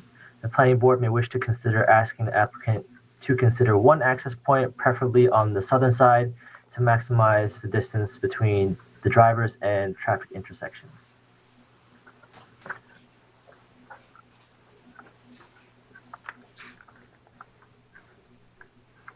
Upon review, the areas reserved for landscaping have minimal and limited space for plantings and screening. The front of the property proposes areas for a bioswale and native vegetation that is not specified. In addition, it is not within the property lines and is instead proposed on County Road 40 and will require approval from the Suffolk County Department of Public Works. So as you can see on the site plan, the property line only extends up to where my mouse is going over right now. And the bioswale is on the other side of it, which is on County Road 40, within jurisdiction of Suffolk County.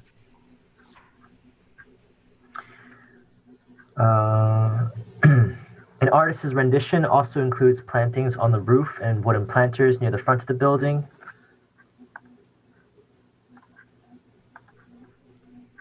As you can see on this depiction, other areas include the rear and north include the rear and north of the site facing residences and neighboring businesses, and an area around the proposed dumpster. So these are some of the artist's renditions. As you can see, there's some plantings here, some wooden planters there. Their proposed bioswale that's mostly on County Road 49. All this parking here would be on the property line. And these are some of the planters and other proposed landscaping.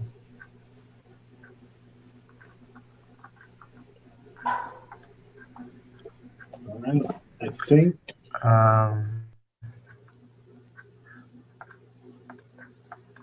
And what I was talking about before in terms of the landscaping on the sides and behind the dumpster.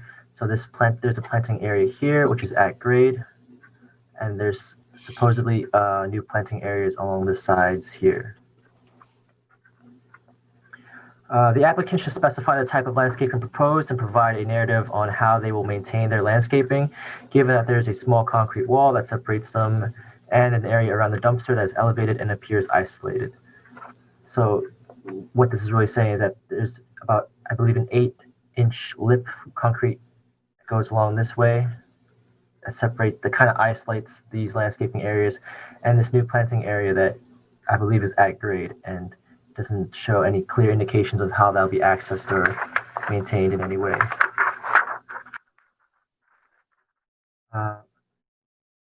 Listed in the memo is also some of the standards and specifications that the applicant should submit with their landscaping plan. It has been Planning Board's policy to screen dumpsters with a 6-foot high screening or landscaping. The proposed dumpster area appears to be located below natural grade to a certain degree. The side facing the residences does not appear to have any proposed screening and will be located roughly 25 feet away.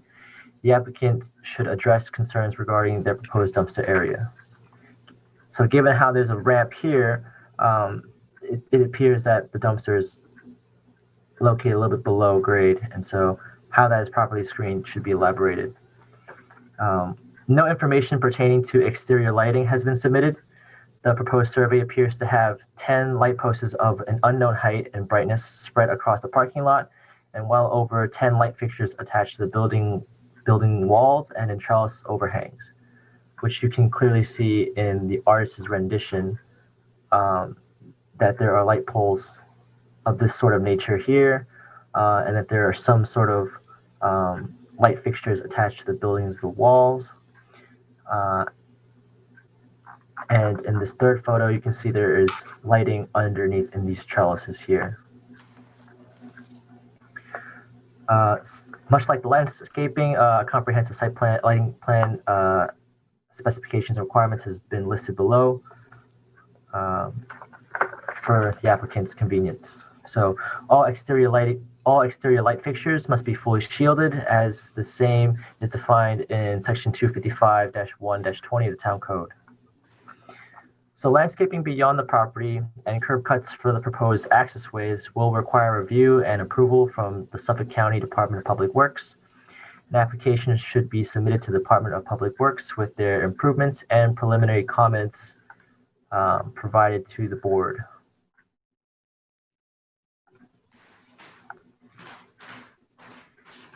No existing or proposed sanitary plans or information has been submitted. A complete sanitary plan illustrating the location and design of the proposed sanitary system, as well as complete calculations, must be provided. As per chapter 210-3-2, which is attached, an IA low nitrogen system would be required for the project.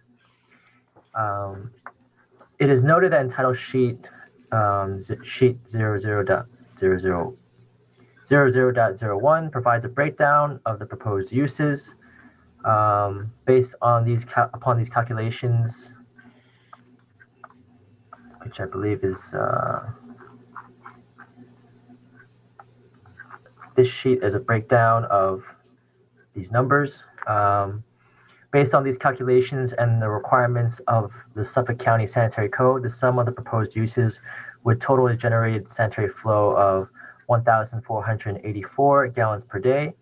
The total allowable generated sanitary flow for this 0.8 acre parcel in Groundwater Management Zone 5 is 240 gallons per day, and the site as a vacant parcel may be grandfathered for a flow of 300 gallons per day.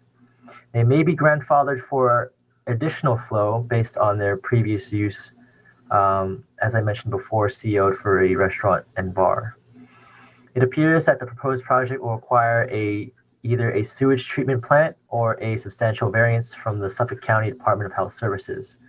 The applicants are encouraged to submit an application to this agency as soon as possible if they have not already done so. In addition, the applicants should provide comments to the board from the Suffolk County Department of Health Services regarding their maximum allowable sanitary flow.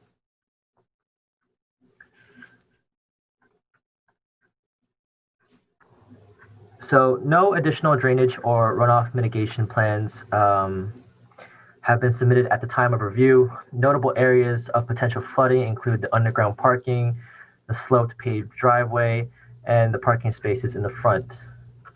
As I've noted before, 3 Mile Harbor Road is slightly elevated, and so you can kind of see how the areas that go down deeper into the site could be areas of potential flooding. So roughly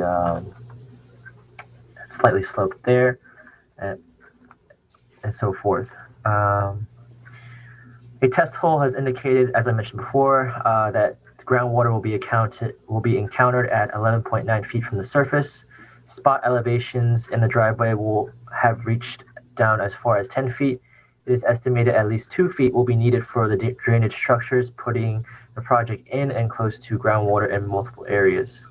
The applicants should provide drainage structures in their project that will mitigate impacts from flooding and on the groundwater.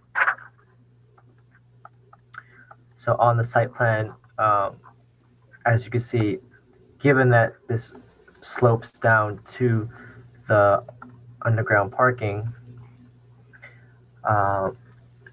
spot elevations here are at minus 10 feet.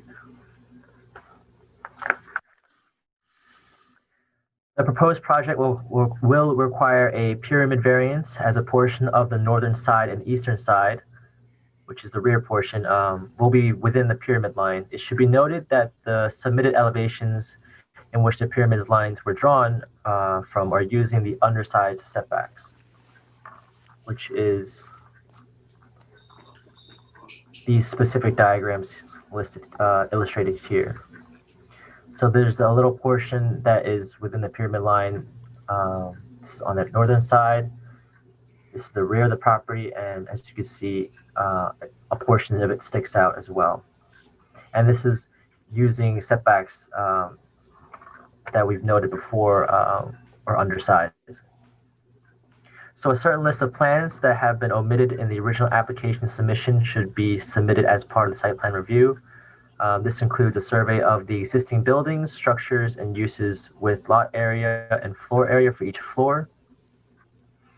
A survey of existing sanitary and drainage plans that display all directional elevations, east and south, north, west and north in particular.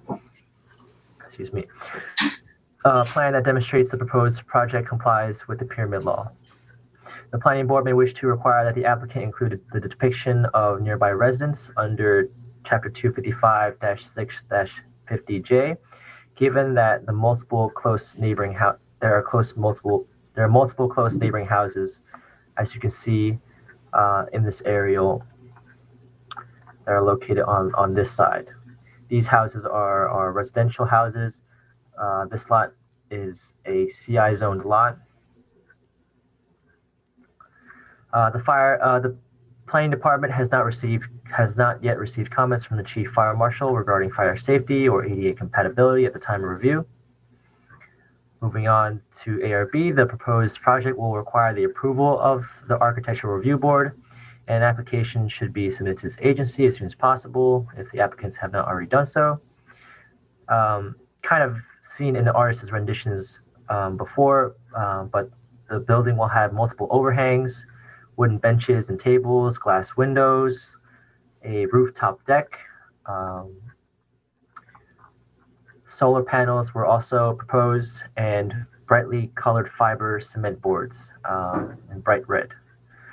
The parking lot will have 2 at-grade parking spaces serviced by an EV charging port. These additions will have a significant impact on the community character and of the surrounding area.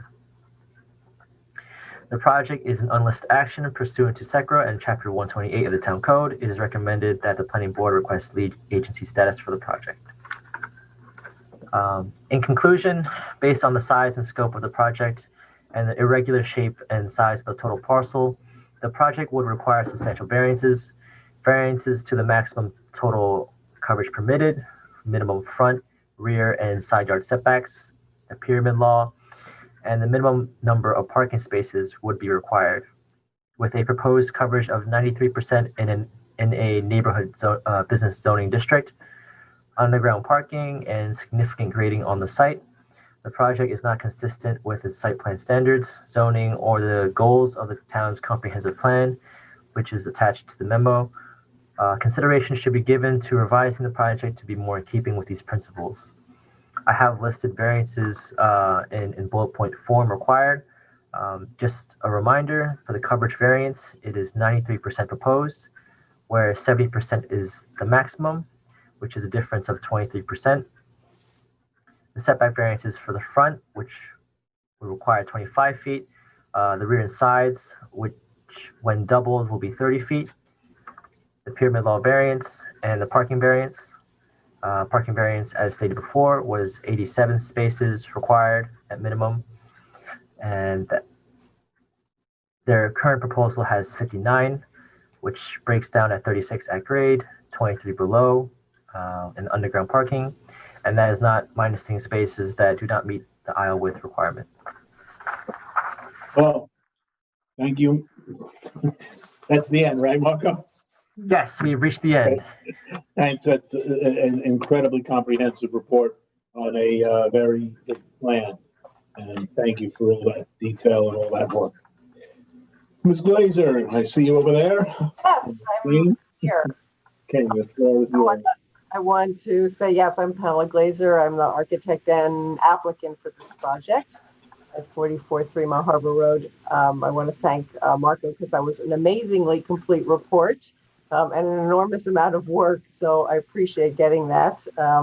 It's also a little bit of an education for me because learning all these zoning codes, I think, is not easy.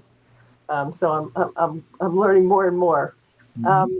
There are a few things that I think might have been in error, or some disagreements that I had, and one of those would be the total square footage of the first floor, which is basically our footprint. And we met with the planning board, as you guys probably remember, a number of months ago, and we got some very positive feedback regarding this project.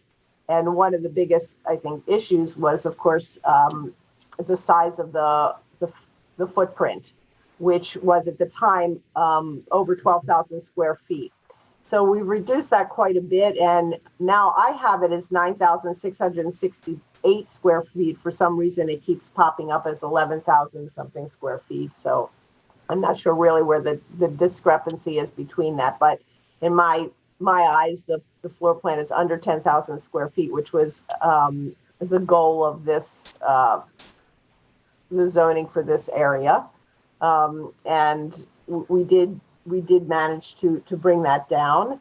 It also reduced the amount of necessary parking spaces. And as you can see, it's still not up to what we figured out is required. I think in terms of the setbacks at the side yards, there is a gas station or a service station to one side, which, you know, we're talking about as the north side needing, you know, a setback that's double. And I don't see that as residential. So I'm not sure, you know, how we can comprehend that, those, you know, or how we interpret that. In terms of the south side, yes, of course, we're in agreement of that. That's basically why we did do our residential aspect of this building on the south, to be facing also the residential area. So we thought that would be helpful. The project is by far an unusual project for this area, and we're feeling that due to the large increase of the population at this point due to the pandemic, that more and more people have moved out here full time, that the need for a grocery store is in East Hampton is really necessary. And that's basically what our goal is, to be able to put a good and maybe affordable grocery store in this area. And if we reduce the size of the building, it's going to make it very difficult to go after that goal. And so we're trying to somehow make everyone happy, and make the project doable from the point of the owners, who would be spending an enormous amount of money to build this project, that, they're not doing it for charity reasons. So clearly they want some sort of return in a reasonable a period of time. So we didn't submit all that Marco had requested, because I think at this point, to try to carefully design lighting, carefully design the other plantings would be premature. And yes, we would, at the time that's necessary, when we come to an agreement on what we can do on the site, we would definitely submit everything that you've requested. And I think that's very necessary. So I'm not exactly sure where we go with this. I did notice that on your screen, when you bring up the renderings, it shows a lot of red. That front of that building is wood. For some reason, it shows up as red for you, and I on my screen it shows up as red. The little pop-up roofs in the back are the only red part, and the sign. Granted, for me, the color is at this point also suggestive. We'd like to do a combination, make something stand out in terms of the signage, but I could certainly tone that down. But the front part, the overhang, would be a drive up to pick up your groceries out of the rain, which I think was novel. In terms of putting parking underneath, well, there's really no other solution to get the number of parking spaces. We did do some recalculations for how many parking spaces we need. We also included the fact that we could put some parking on the street, on the in the shoulder, which has been used previously and has been grandfathered on 3 Mile Harbor Road. That would give us an additional 8 spaces out onto the street. So that increases our number. In addition to, calculating the square footage of the grocery store could be considered. There's about 20% of the grocery store that is only back storage, so and refrigeration and loading, that maybe we would not have to include that in our total square footage. That would reduce our numbers as well. And in which case we're much closer to what we have. We would be required 77 spaces if we recalculated, and we would ultimately have, if we added 8 on-street parking, we would have 67 spaces. So that would only leave us 10 spaces shy, which is not bad, considering what we're trying to pack in here. There was, in terms of the septic system, we did have an evaluation done, an engineering report done by PW Grosser Consulting out of Bohemia. They do large scale commercial. They did a FOIL from the health department, and we are basically grandfathered into a fairly large flow, which it was approved for as a restaurant for 360 seats historically, and that gives us a flow of 3,600 gallons per day. When we did rough calculations based on wet retail offices and 6 apartments, which is what we previously had proposed, we would only have a flow of 2,600 gallons per day. So using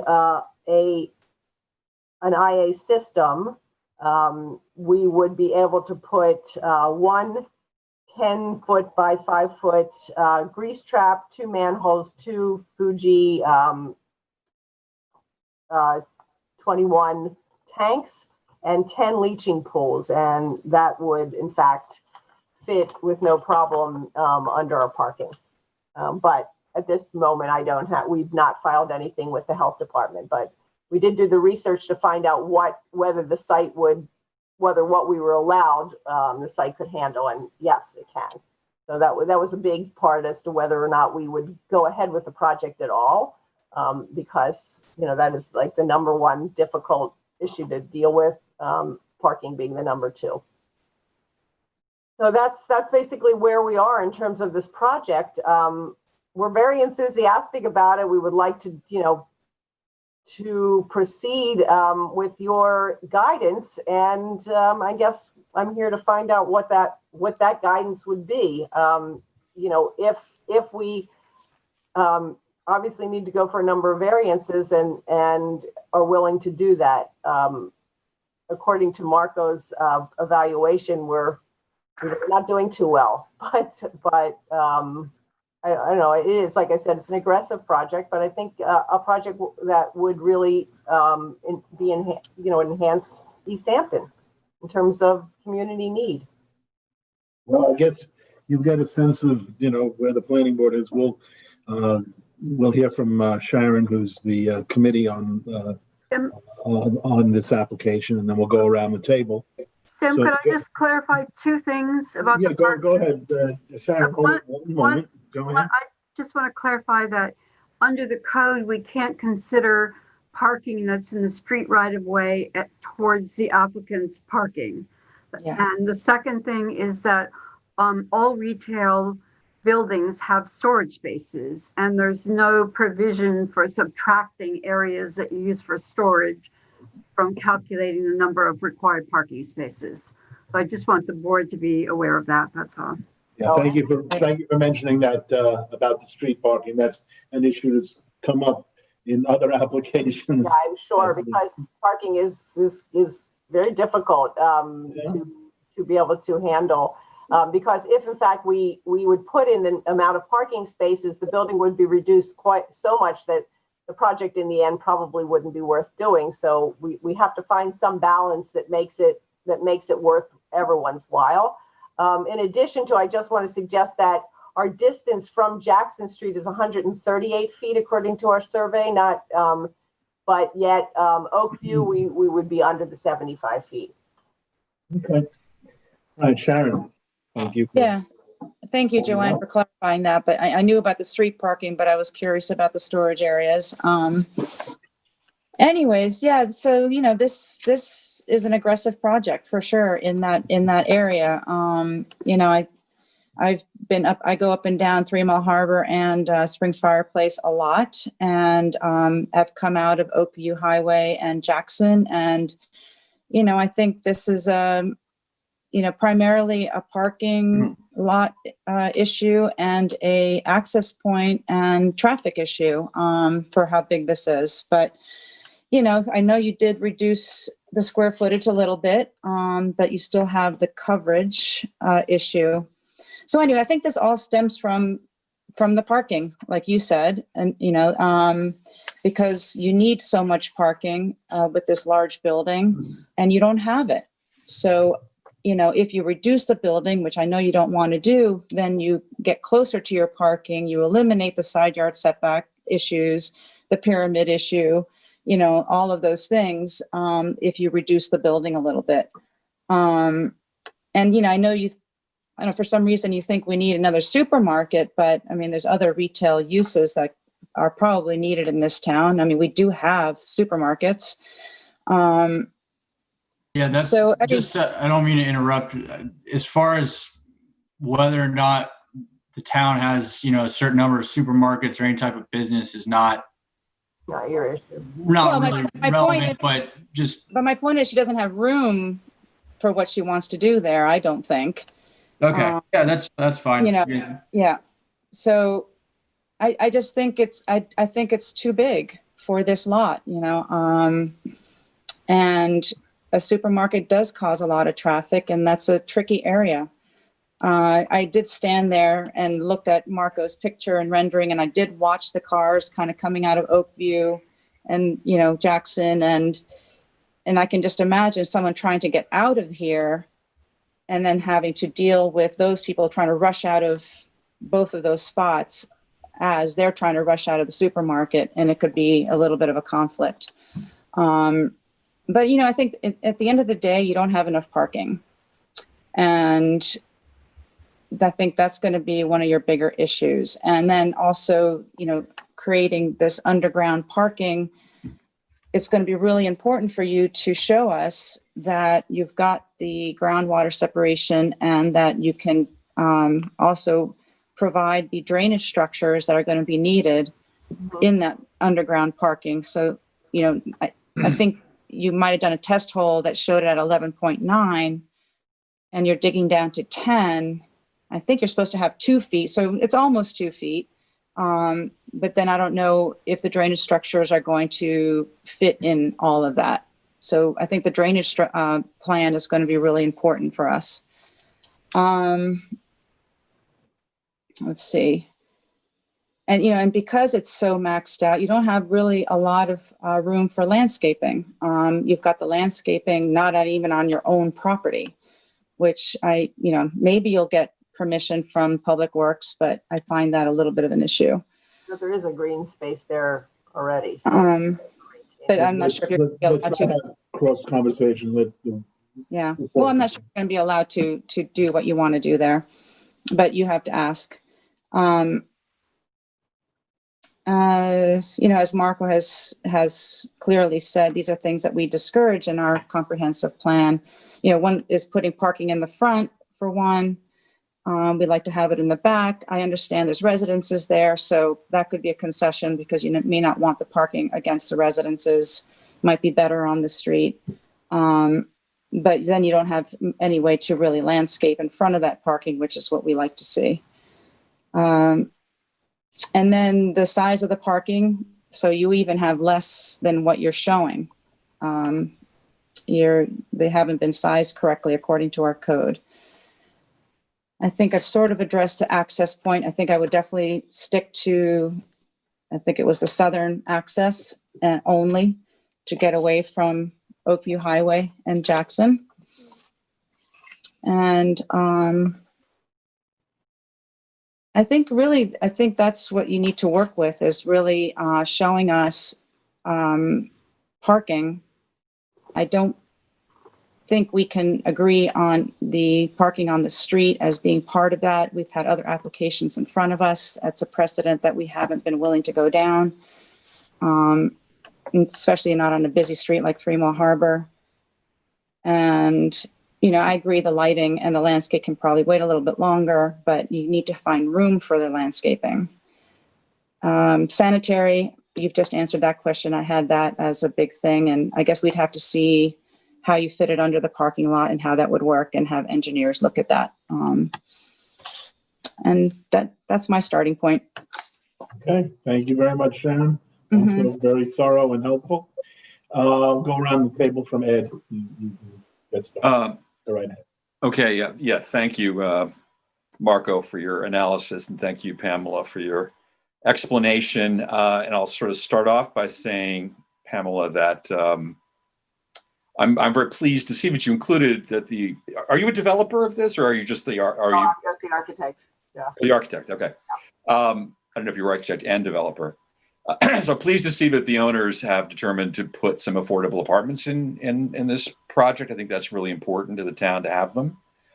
And I want to also say that on the positive side, I happen to personally like your aesthetic, but I actually don't think it works for East Hampton, quite honestly. And I think that as I recall the meeting that we had some months ago with you on this project, it seems to me the feedback that we gave you was that this was a pretty aggressive project for this site, right? Yes. And particularly things like underground parking are not the kinds of things we'd be inclined to really get behind, and that remains the case. It's a very aggressive project. Whether this is going to ultimately make economic sense for the owners or not, I can't say, but I think it's just way overscaled for the location for all the reasons that Sharon's pointed out. Traffic, sanitary, room for landscaping, all those things, the parking issues. This is going to be a really tough project. It feels to me like this has to be significantly scaled back to be workable. This really, I think you really need to spend some time with town code, with our comprehensive plan, with the recent Hamlet study, and understand. We lost you, Ed. Ed, you froze up there. Ed. Ed. Tell you what, when Ed reanimates, we'll come back to him. Abbott. Oh, there you go. Ed, you back? Ed? I'm back. I'm sorry. Oh, okay. All right, good. Sorry. Can you hear me? Yeah, now we can. Oh, it's saying my internet connection is unstable. Yes. So I'm not sure where. You were saying that comprehensive, spend some time with the comp plan and the Hamlet study, exactly, to see where we wanted to go, where the town wants to go with commercial development of this type. This is really, I think, much too aggressive. That's really the bottom line for me. There's really way too much going on here. Not to get into a lot of detail on it, I think there's a lot of work that needs to be done. There are a lot of variances.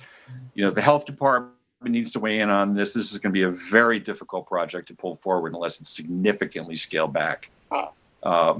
So I'll leave it at that. Very well. Lou. Yeah. The last time you came in front of us, I started off my part of the evaluation as saying that I like the project. It's great looking project. It's just in the wrong spot and maybe in the wrong town. The analogy that comes to mind is like the project is a size 12 foot trying to fit into a size 8 shoe. And I think that same analogy goes for not only the parcel, but also the type of project and the size of it and all the variances that it needs. That same analogy also applies to the town and the character of the town. So there are so many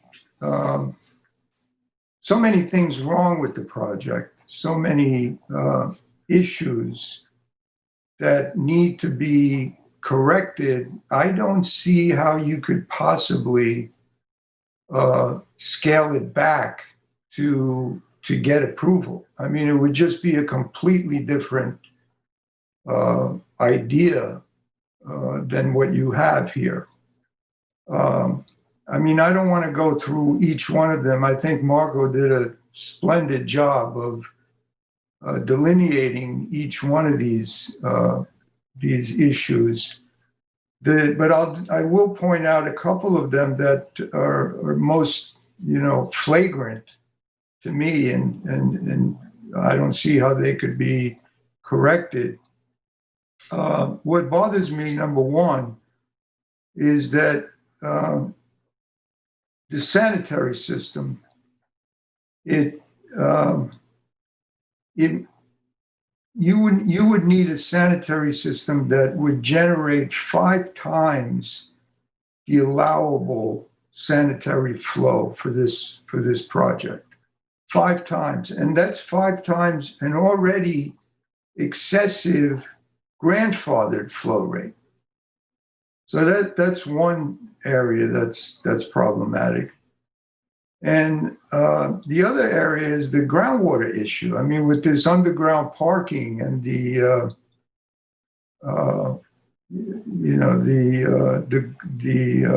buffer between the groundwater and the underground parking, that is very concerning to me. And of course, there's the parking issue, the coverage. All of these things are they're way too out there for me as being irreconcilable. So I don't mean to come on very harsh, but it's just, I'm just being honest. I don't want to give you any false hope, in my opinion.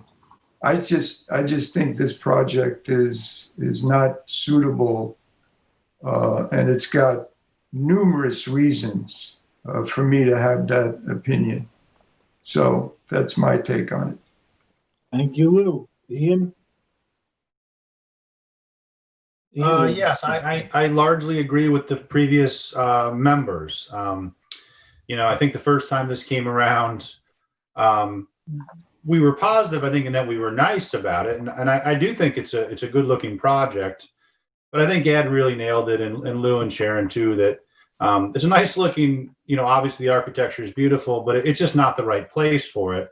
And it certainly doesn't fit with our zoning. So I don't want to go into all the details that everybody else did. I think that if you read Marco's memo, I'm not inclined to recommend any of the variances that would be required with the current design. I'm slightly more open to things like underground parking if we show that it's environmentally safe, and I think there might be problems here. But I think that I frankly think the scale of the project for what you're saying you're trying to do is just not going to work here. I'm open-minded. Should you be able to get the variances? Should you pursue the project? I'll look at it, each time. But I, like Lou said, don't want to give you false hope in that, I think that this is likely on the road to approval. So I think there's a lot of work to do, and I think Marco covered it all very, very well. Address those issues to meet our zoning code, and you'll be on your way. But there's a long way to go to get there. Thank you, Ian. Kathy? I don't really have too much to add. I think I just wanted to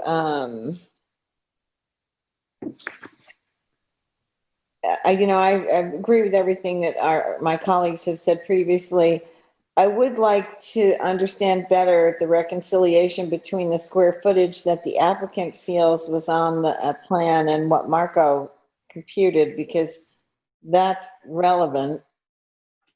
I would ask that the applicant submit the grandfathered information from the health department about that. And I think I wrote it down correctly for 3,600 gallons. I have it written down as the report from the engineer, which I can email tomorrow. Yeah, if you could just put it in the file, I think that would be great. Thank you, because that'll dictate a lot of stuff going forward. And I do want to, thank the applicant for all the time and energy on this. I think that everyone is favorably disposed to a project of this sort, but possibly not on this particular property. And I know the last time you came, my personal feeling is that this is a good idea, but it needs to be scaled down so that it's compatible with zoning. And, perhaps therein lies the rub for the developers, that it just, in order for it to make the return on investment they're hoping for. They need it to be bigger. I was so hopeful that you would come back with something that didn't require, need to require some variances, but this is pretty much the same variance list as last time, only, you know, slightly less percentage-wise, I guess. I would, you know, thank you for, I know that part of this was in response to the Hamlet study, and I think that's part of the reason you were aiming at a supermarket, because those were some of the suggestions that the Hamlet study made for Springs and for this area, although this, I think, is maybe not in the Springs School District. I think it's still East Hampton here. But in any case, thank you for, you know, being guided by that document. It's rare that developers actually read those things and come to us with ideas. But I think this is just, it's just too big for this this parcel. And I would ask you to take another pass at it. That's it for me. Randy? I agree with everybody. I think if you brought us a plan that meets zoning as an exercise and doesn't use county property for landscaping and parking, that might be a good exercise, because this is, it's almost a non-starter. It's so aggressive for this site. I have some questions about the grandfathering of the sewage flow for the former restaurant and bar, which I don't think is operating anymore. Whether or not that's still grandfathered, and whether or not it's grandfathered for a entirely new use. So those are more legal questions or regulation questions. But your clients own the property now, right? They own it. So we're not talking about a contract purchase here where they have to get a grocery store, they won't buy it. Right. Yeah, I agree with what everybody said. I just think, as Ed said, a significant reduction in the buildings, and try one that meets zoning. I think there might be an issue in terms of what they're able to, you know, monetarily produce from the structure that's there now versus changing it and its character entirely and equally grossing the same, you know, the same profit from that. And I think, you know, they'd like to change the nature of that. And I think everybody would like to see the nightclub gone. Granted, because of the pandemic, that's non-functioning. So I think, you know, it's a moot point just at this moment, but eventually we hope eventually that will end and we'll get back to some, you know, regular life and, you know, that could open and operate again. And, you know, I know that it's, from what I gathered from our last meeting, there are a lot of people who would like to see that disappear. So, you know, the question is, how can we replace it and still make it profitable for the owners? I mean, that's not really my business. I'm really the esthetician part of the job and trying to also fit with the code. So, you know, I have a different role, but I'm sure that's somewhat of a concern as to, you know, you own this property. How do you make it profitable? And unfortunately, that's a reality that we have to deal with. You know, or, you know, what incentive does he have to actually change what's there on the site? Well, I haven't had a chance to make it unanimous on the boards, which I'll do right now. You know, you used the phrase before, pack a lot in there. I think that was the words you used. And that's what you're trying to do here. And I recognize the economic imperative to try and do that. But, you know, you have the zoning code that within which you have to operate. Yeah. So, I mean, there's not a lot of point. I will say, speaking for myself, I have serious issues with the underground parking, and also with the parking calculations being the size of the spaces being, not up to code, particularly in a grocery store where people come and go and may not exactly park within the lines all the time. I think these are important things that need to be considered. But it's whatever analogy or metaphor you want to use. It's too big. It's too big, and I think what Randy just said about try doing something within the code and see where it goes. Also, I also should add I have a real problem with using or attempting to use the street parking as part of your parking calculations. Okay, I'm just going to real quick run through the issues. Sam, before you do so, I just want to address Kathy's concern with the first floor issue with the square footage. Was that correct? Yeah, actually, thank you. Yes, that's a good point. Yeah, my understanding is that it goes by the building footprint, which listed on the survey proposed is at 11,026 square feet in terms of coverage. That's the number I am using. I understand that the 9,000 number is on the site plan as their first floor.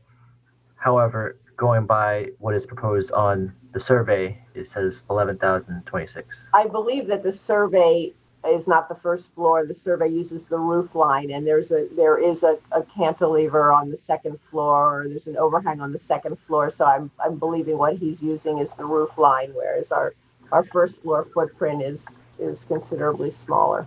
So one way or the other, you're going to have to, straighten that out. Thank you, Marco. I appreciate that. And Pam, thank you for that.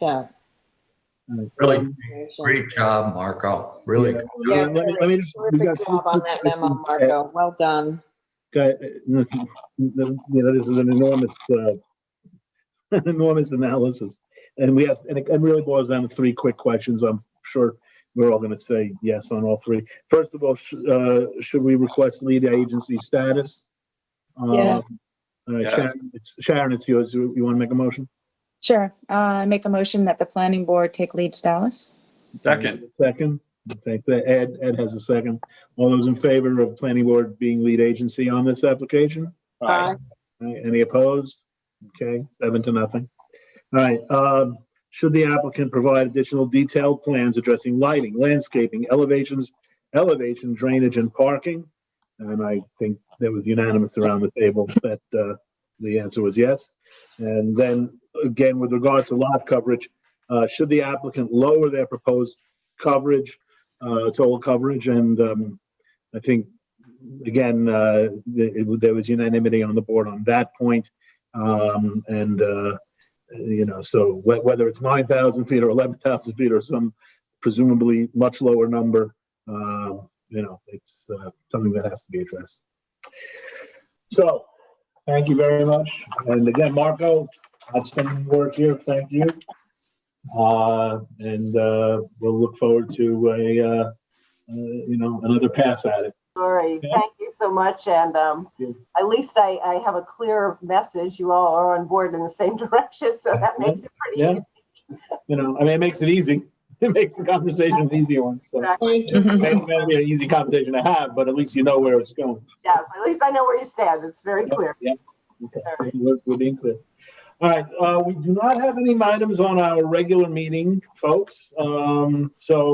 Before we take a motion to adjourn, I just want, in case for those of you following at home, the Wainscott Commercial Center will not be on the 7th. It will be on October 21st. There will be a meeting on October 7th. Board members, if you haven't had a chance to look at the email on this, go right ahead and you'll understand why. But this gives us more time and our consultants more time to put together a powerful meeting. So we could all finish reading the DEIS. There you go. That's That right. was not the reason for the adjournment. I know that we would have all made the October 7th, not adjournment, it wasn't adjournment, it was a reschedule. But Can I I weigh in know for a that, I'm sorry? I'd like to weigh in as the owner representative. I haven't made a comment yet, but I'd listen. Oh, I didn't mean for you not to. I thought you were going through your application. No, I've been patient hearing what everybody said. I'm a little shocked based on certain things that were said last time. I just want to I want to address each of the comments that you guys have collectively made. Look, we included workforce housing as an incentive to the town. The reason why this project is as big as it is we have 4,000 square feet of space that's devoted towards workforce housing that we don't need to do. So obviously, the first thing that will get cut would be that. So I'm just kind of like, again, in coming up with this project development scope, it was like, what's well suited for the town? The town has a workforce housing shortage, probably now more than ever. I mean, from what I understand, every available house has been rented. It's a huge issue here. I don't think that needs to be disputed. Again, I thought we were doing something that would make sense and would be encouraged and actually would, help us maybe get a variance or two on a pyramid or whatever. But,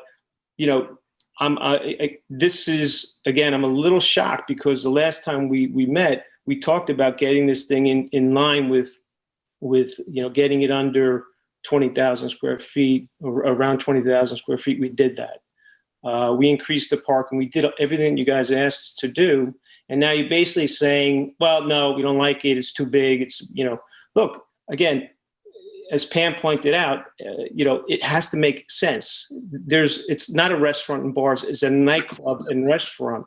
The flow here is tremendous. It's pre-existing, to this thing can be reactivated again and will be once the restrictions are lifted.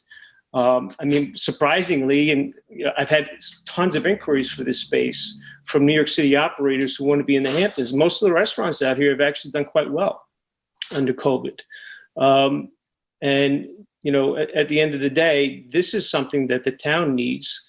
This is something that the Hamlet study, recommended not once, not twice, but almost everywhere in the Hamlet study to do exactly what we propose to do.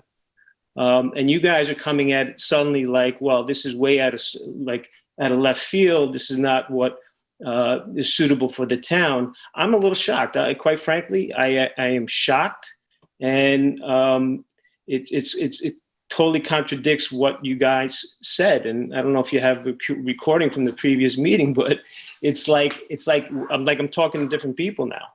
Do you guys not want us to do the apartments? I think we can get this project done just by eliminating the apartments. That was kind of the idea. We're talking about 4,000 square feet that we don't have to do. We were doing it. It's not something we can make money out of. We're restricted in the amount of money we can even charge for those apartments. And, again, we were doing it as an incentive to get some minor variances, what we thought were minor variances. Now they seem to be very big variances. Again, it has to be economically feasible for us to do this. It doesn't sound like you're encouraging us to do the project at all, which is, as Pam pointed out, this town needs a market. It needs calling in the grocery store is not, we're looking to do something that's, well received, that's needed. I don't know when you guys go shopping, but, and again, it's ironic, IGA doesn't even have any, but has a few spots in the back. Stop and Shop is a nightmare. Every place is a nightmare, and you guys are approaching this as if like, wow, you guys are going to be 15 spaces short. You can't use the street. It wasn't too long ago, the 3 Mile Harbor, when this club was activated, there was cars going up and down the street a half a mile in either direction, causing traffic jams. So, again, that can be reactivated, and we don't want to reactivate it. We would like to move forward with this project, but it sounds like you're slapping us down for trying to do something that the town actually needs. And again, that's why I'm a little shocked. I think Pam's shocked. And maybe I'm misreading the feedback, but I just don't get it. It's totally contradicts what we were led to believe was going to be something that you guys wanted, and now suddenly don't want us to do at all. Okay, well, you've heard our comments. They're pretty clear. We're adhering to the code and seeking to have this application adhere to the code a lot more than it does already. The issues are clear enough, and we appreciate your comments, and we'd encourage you to come back with something that doesn't stray so far from the way that the zoning code sets things up and requires for this particular parcel. I mean, basically, what you're asking us to do is basically eliminate the apartments, because look, your business decision is your business decision, but we're not telling you what to do. I would say that putting apartments in is of course, it's a positive thing. It's the outstanding. If you would ask me personally, it's the outstanding feature of the application. But go ahead, John. I just want to clarify that the apartments require 2 spaces each. So eliminating the parking, the apartments would only eliminate 8 of the spaces or space requirements. So it doesn't have a big impact on making the project more meet zoning. No, but we can expand the use upstairs, reduce the floor plan. From what I understand, Pam can weigh in on this. We can actually reduce the what is it called? The print, the size of the building, and expand the use upstairs, and thereby get more parking on the lot. I mean, that's, we kind of talked about this before. And again, my initial thought was like, look, this is what the town needs. Let's present what the town needs and see if we can get the variances. And you guys kind of encouraged us, say, look, it was too big. We cut it back. We got more parking. And, Pam and I actually thought we were going to, there's going to be some maybe minor issues regarding the parking still. And now all these things are suddenly, being thrown at us. And it's listen, you need to understand that regardless of the parking, you still have a substantial number of very important issues, septic, the chief among them, that aren't addressed at all. And one way or the other, tonight, even if you had all the parking straightened away, you'd still have that issue among, a half a dozen others that are not addressed. We're grandfathered in the parking, 3,600 gallons permitted. I mean, we didn't go in here half-cocked saying like, well, we think we're grandfathered. We spent the money to get the report. It actually took us months to get Suffolk County to provide us with the information we were looking for. Pam has the report from a reputable engineering firm. Again, we weren't going to just come in here and say, well, we assume we're grandfathered. We wanted to make sure that we are grandfathered in. So that check mark is checked. Well, there are a lot of other check marks that need to be checked. So we're going to wrap up at this point. Again, thank you. I need to plug in. My battery is running low. I don't want to get cut off in the middle here. If nobody else has anything else, can we have a motion? Yeah, I just like to, I don't, sorry to extend it, but I just can't hold it back. I just have to answer some of the things that Frank said. Well, Lou, just, you're a member of the board and you're free to say what you want to say. Just give me a step away for 1 second. All right. So, Frank, I disagree with you with your characterization of how we came across in the original meeting. I think the only thing that we said that was maybe could be taken by you to be favorable was that we liked the look of the project. But I think it was very, very clear the last time that the project was way too big for this property. That's number one. Number two, I understand that the town needs a supermarket, and if that's your goal, that's fine, and that's upstanding of you to feel that way and to meet that goal. But our job, as our attorney pointed out earlier, is not to decide whether or not we need a supermarket in the town. Our job is to review the project and make sure that it complies with good planning and according to the code. And what we all found unanimously, it wasn't even something that was that people were doubtful about. It was a unanimous decision that you are flagrantly overstepping a lot of the code requirements. And, and sometimes, we come across as couching our opinions softly because we don't want to come off as being harsh or sarcastic. But, that's the cold, hard truth. So anyway, that's my opinion. All right, well, you don't need to reiterate it. I think it's clear. I think the record is clear. And Mrs. Cecilia, I apologize if I just mispronounced your name. You have a lot of work to do if you want to go forward with it. So with that, like I was saying a moment ago, we have a meeting on October 7th. It will not be the Wayne Scott Commercial Center. That will be on October 21st. Does any members of the board have anything they want to add before we take a motion to adjourn? I don't see anybody raising their hand or waving wildly. So, I'll make a motion to adjourn. Is there a second? Second. All those in favor? Aye. It is 9 p.m. exactly. We are adjourned. Thank you all very much. And again, thank you to LTV and to staff and to council for getting us this far. Have a great night. Thanks.